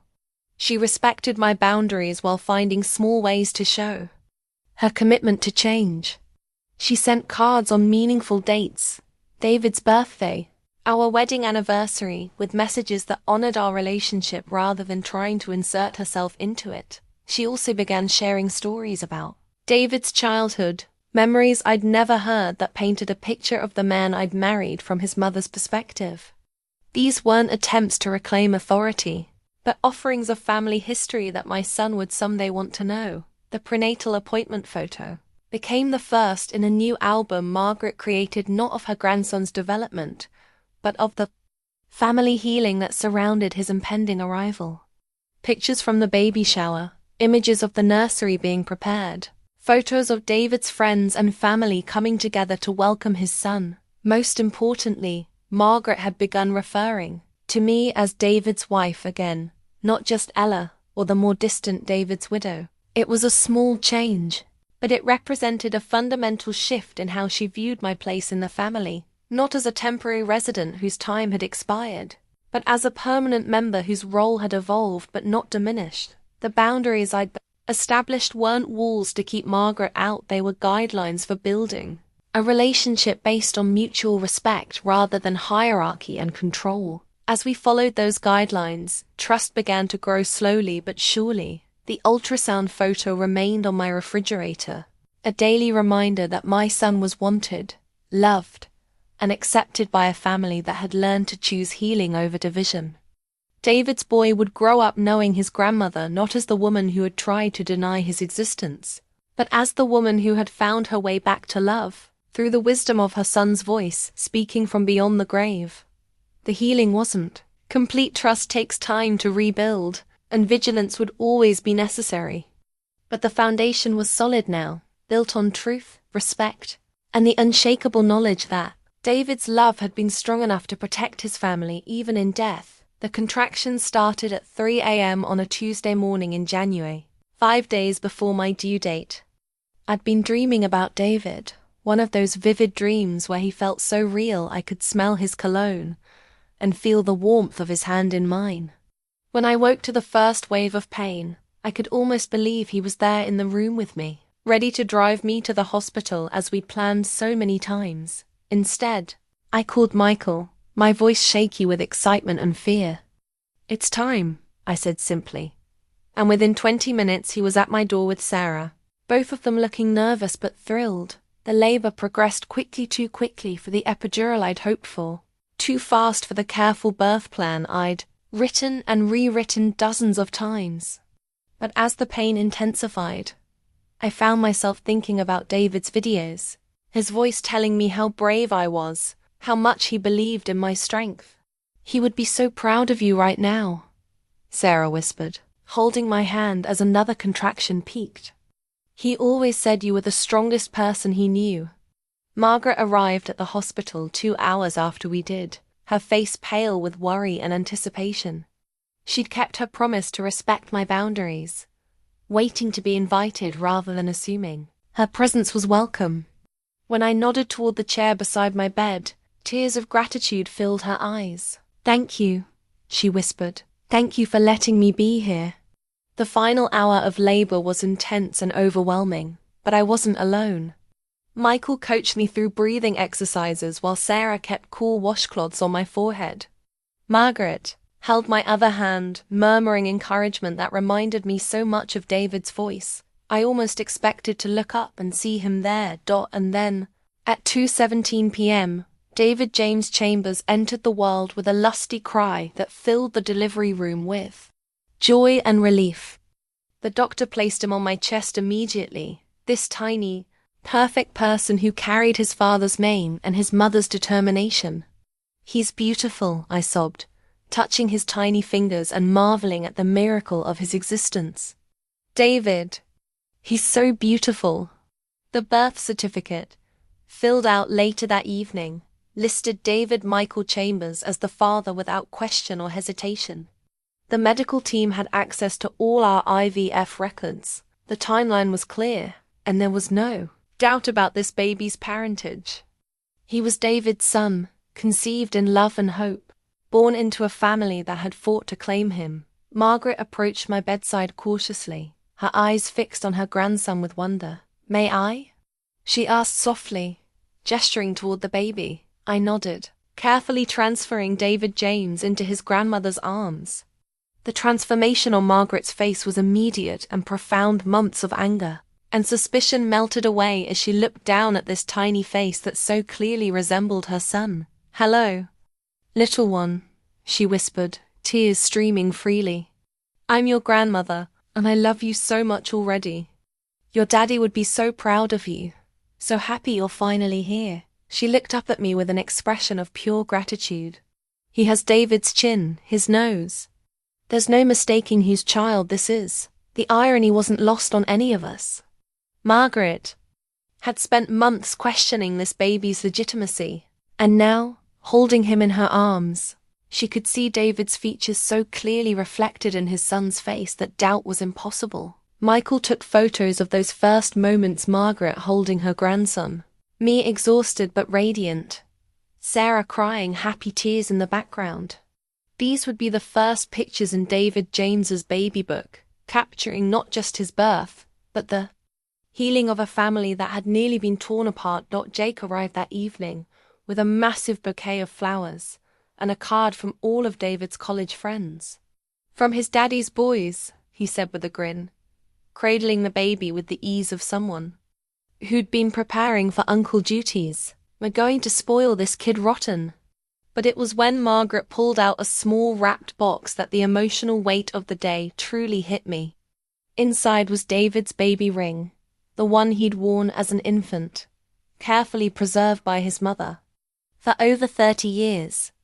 "I've been saving this for David's son," she said quietly. "I never doubted it would happen someday, even when I was doubting everything else." The ring was too big for tiny fingers, but it would wait in his baby book until he was old enough to wear it, a tangible connection to the father he would never meet, but whose love had made his existence possible. As the hospital room filled with family and friends throughout the evening, I marveled at how different this scene was from what I'd imagined just months earlier.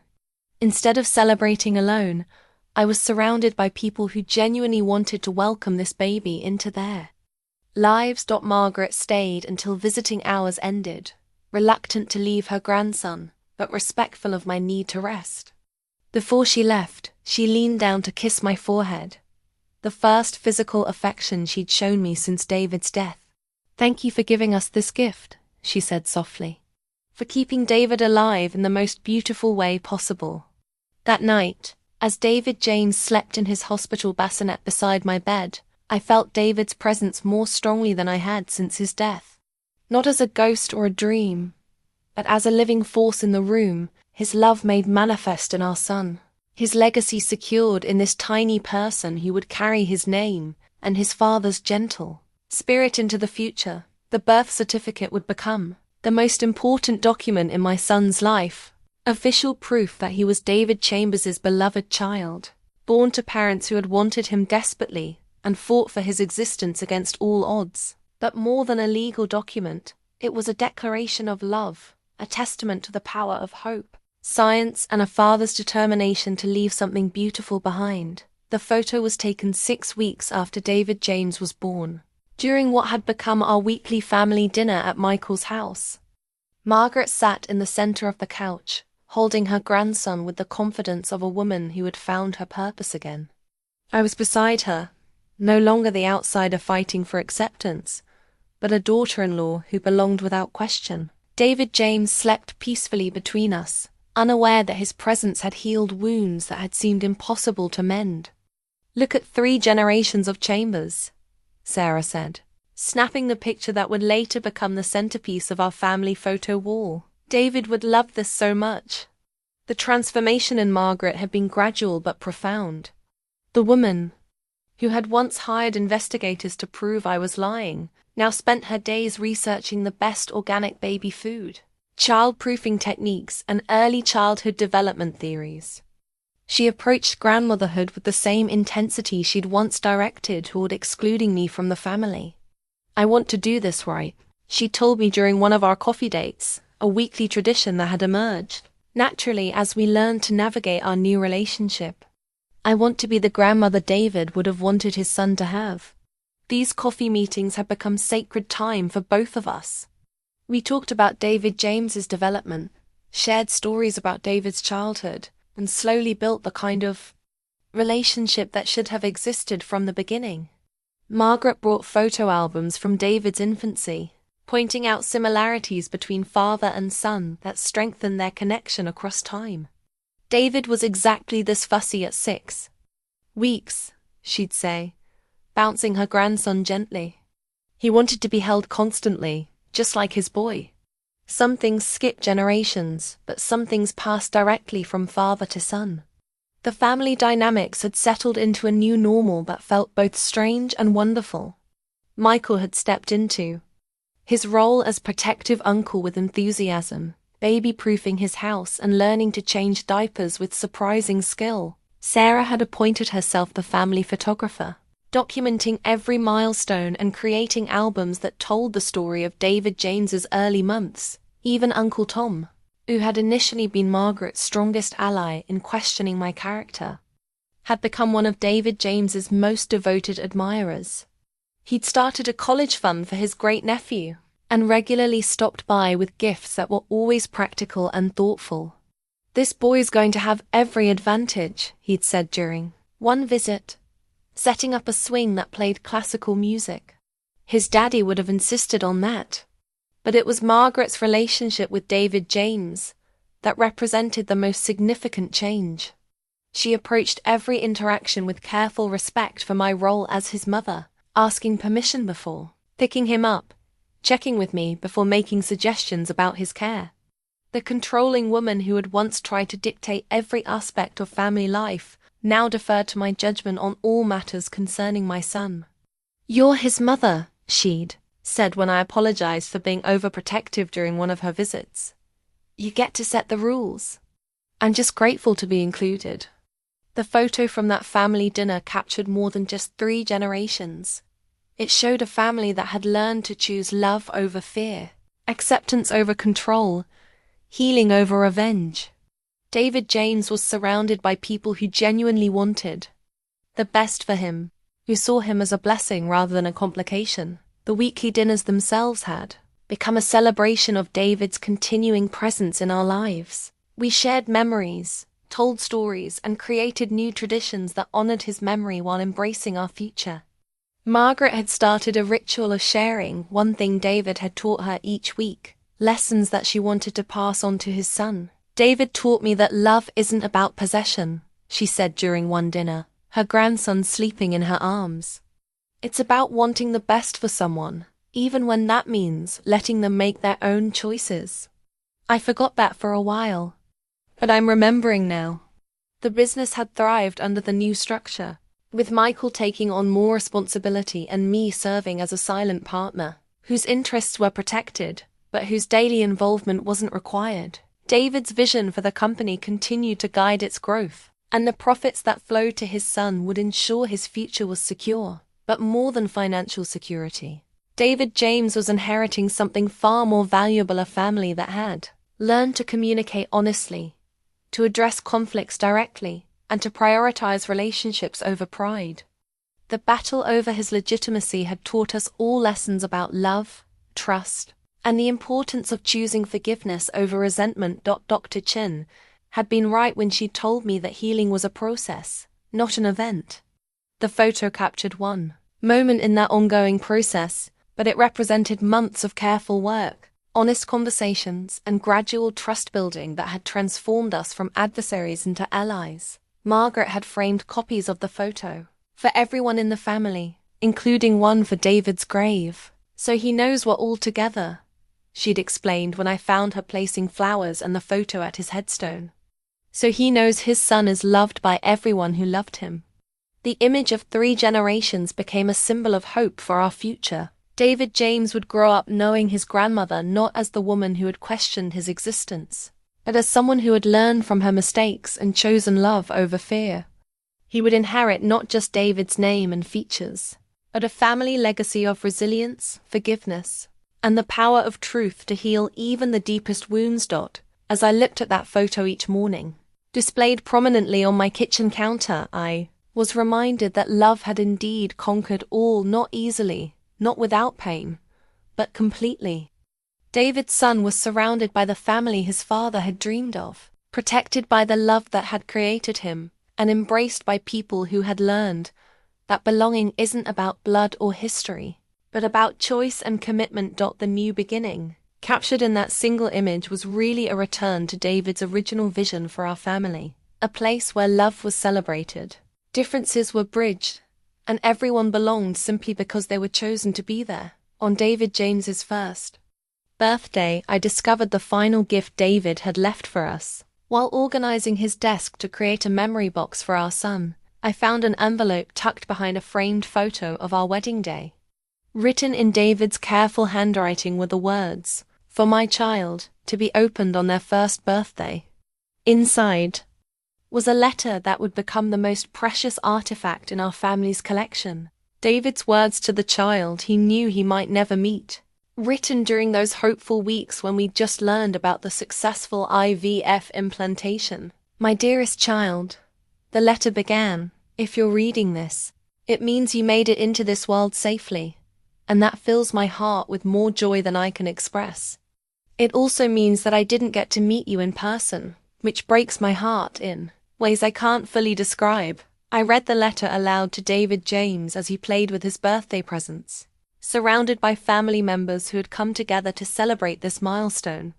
Margaret sat beside me on the floor, tears streaming down her face as she heard her son's voice speaking to his child from beyond the grave. "Want you to know that you were wanted with every fiber of my being. Your mother and I tried so hard to bring you into existence, went through so much to make you possible. You are not an accident or a surprise, you are the fulfillment of our deepest dreams." David had written about his hopes for his child's future, his dreams of teaching them to ride a bike, helping with homework, and being there for every important moment. He described the kind of father he wanted to be: patient, supportive, and endlessly proud of whatever path his child chose to follow. "I know your mother will tell you stories about me, but I want you to hear directly from me how much I love her. She is the strongest, kindest, most beautiful person I've ever known. If I can't be there to protect and support her, I need you to help her remember how special she is.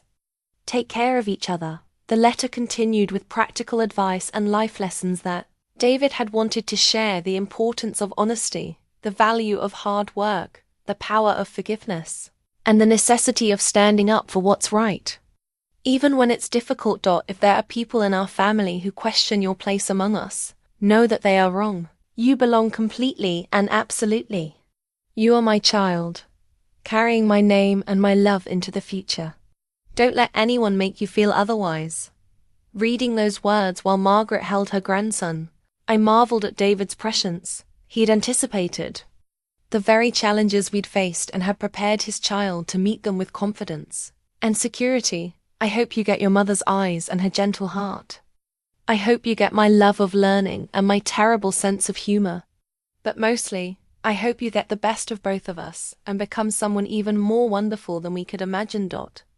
As I reached the end of the letter, David's final words brought the entire room to tears. Remember that love doesn't end with death. It transforms and continues in new ways. I will love you every day of your life, even if I can't be there to tell you in person. Look for me in your mother's smile, in your grandmother's stories, in the family that surrounds you with affection. I am part of you, and you are my greatest gift to the world. The letter was signed simply, all my love, forever and always. Gaddy. Margaret reached over and took my hand as I finished reading, her voice thick with emotion. He knew, didn't he? He knew exactly what we would need to hear. David James, now walking and babbling constantly, toddled over to us with a huge smile, as if he understood the significance of the moment. Margaret lifted him into her lap, and he immediately reached for the letter, his tiny fingers tracing the words his father had written for him. This will go in his baby book, I said, carefully folding the precious pages, along with all the videos, all the evidence of how much his daddy loved him. Over the past year, I'd created a comprehensive record of David James's first year, not just photos and milestones, but the story of how our family had come together to welcome him. The baby book included copies of David's videos, excerpts from his journal, photos from the family meeting where truth had finally prevailed, and images of Margaret's transformation from adversary to devoted grandmother. Most importantly, it contained the narrative of how love had conquered fear, how honesty had defeated suspicion, and how a family had learned to choose healing over division. David James would grow up knowing not just that he was wanted and loved, but that people had fought for him, had chosen to do better because of him. As the birthday celebration continued around us, I reflected on the journey that had brought us to this moment. 18 months ago, I'd been a grieving widow facing accusations and isolation. Now I was a mother surrounded by family, raising a son who was treasured by everyone who met him. Margaret had become the grandmother David would have wanted for his son, involved, but not controlling, supportive but respectful of boundaries, loving but mindful of her place in the family hierarchy. The transformation hadn't been easy or quick, but it had been complete. I have something for you too, Margaret said quietly, pulling out a small wrapped box. Inside was a locket containing a photo of David holding newborn David James, a picture that had been carefully created by blending David's image with one of our son, creating the meeting that had never been possible in life. Now you can always carry both of them with you, she said softly. The locket joined the letter as one of the most precious artifacts in our family's collection, physical reminders of love that transcended time and circumstances. David's presence was woven throughout his son's life, not as a ghost or a memory, but as a living force that continued to shape and guide our family. As I tucked David James into his crib that night, the letter safely stored in his baby book and the locket around my neck, I whispered the same words David had said in his videos. Daddy loves you so much. He's so proud of you. And he made sure you would always be surrounded by people who love you too. The story that had begun with accusations and heartbreak had transformed into a testament to the power of truth, the importance of fighting for what matters, and the incredible capacity of families to heal and grow. David's final letter wasn't just a message to his son. It was a reminder that love creates its own legacy, one that continues long after we're gone. David James would carry that legacy forward, surrounded by the family his father had chosen and protected, raised by the woman David had loved completely, and guided by the wisdom of a man who had prepared for every possibility except the one that mattered most. That love would ultimately triumph over everything else.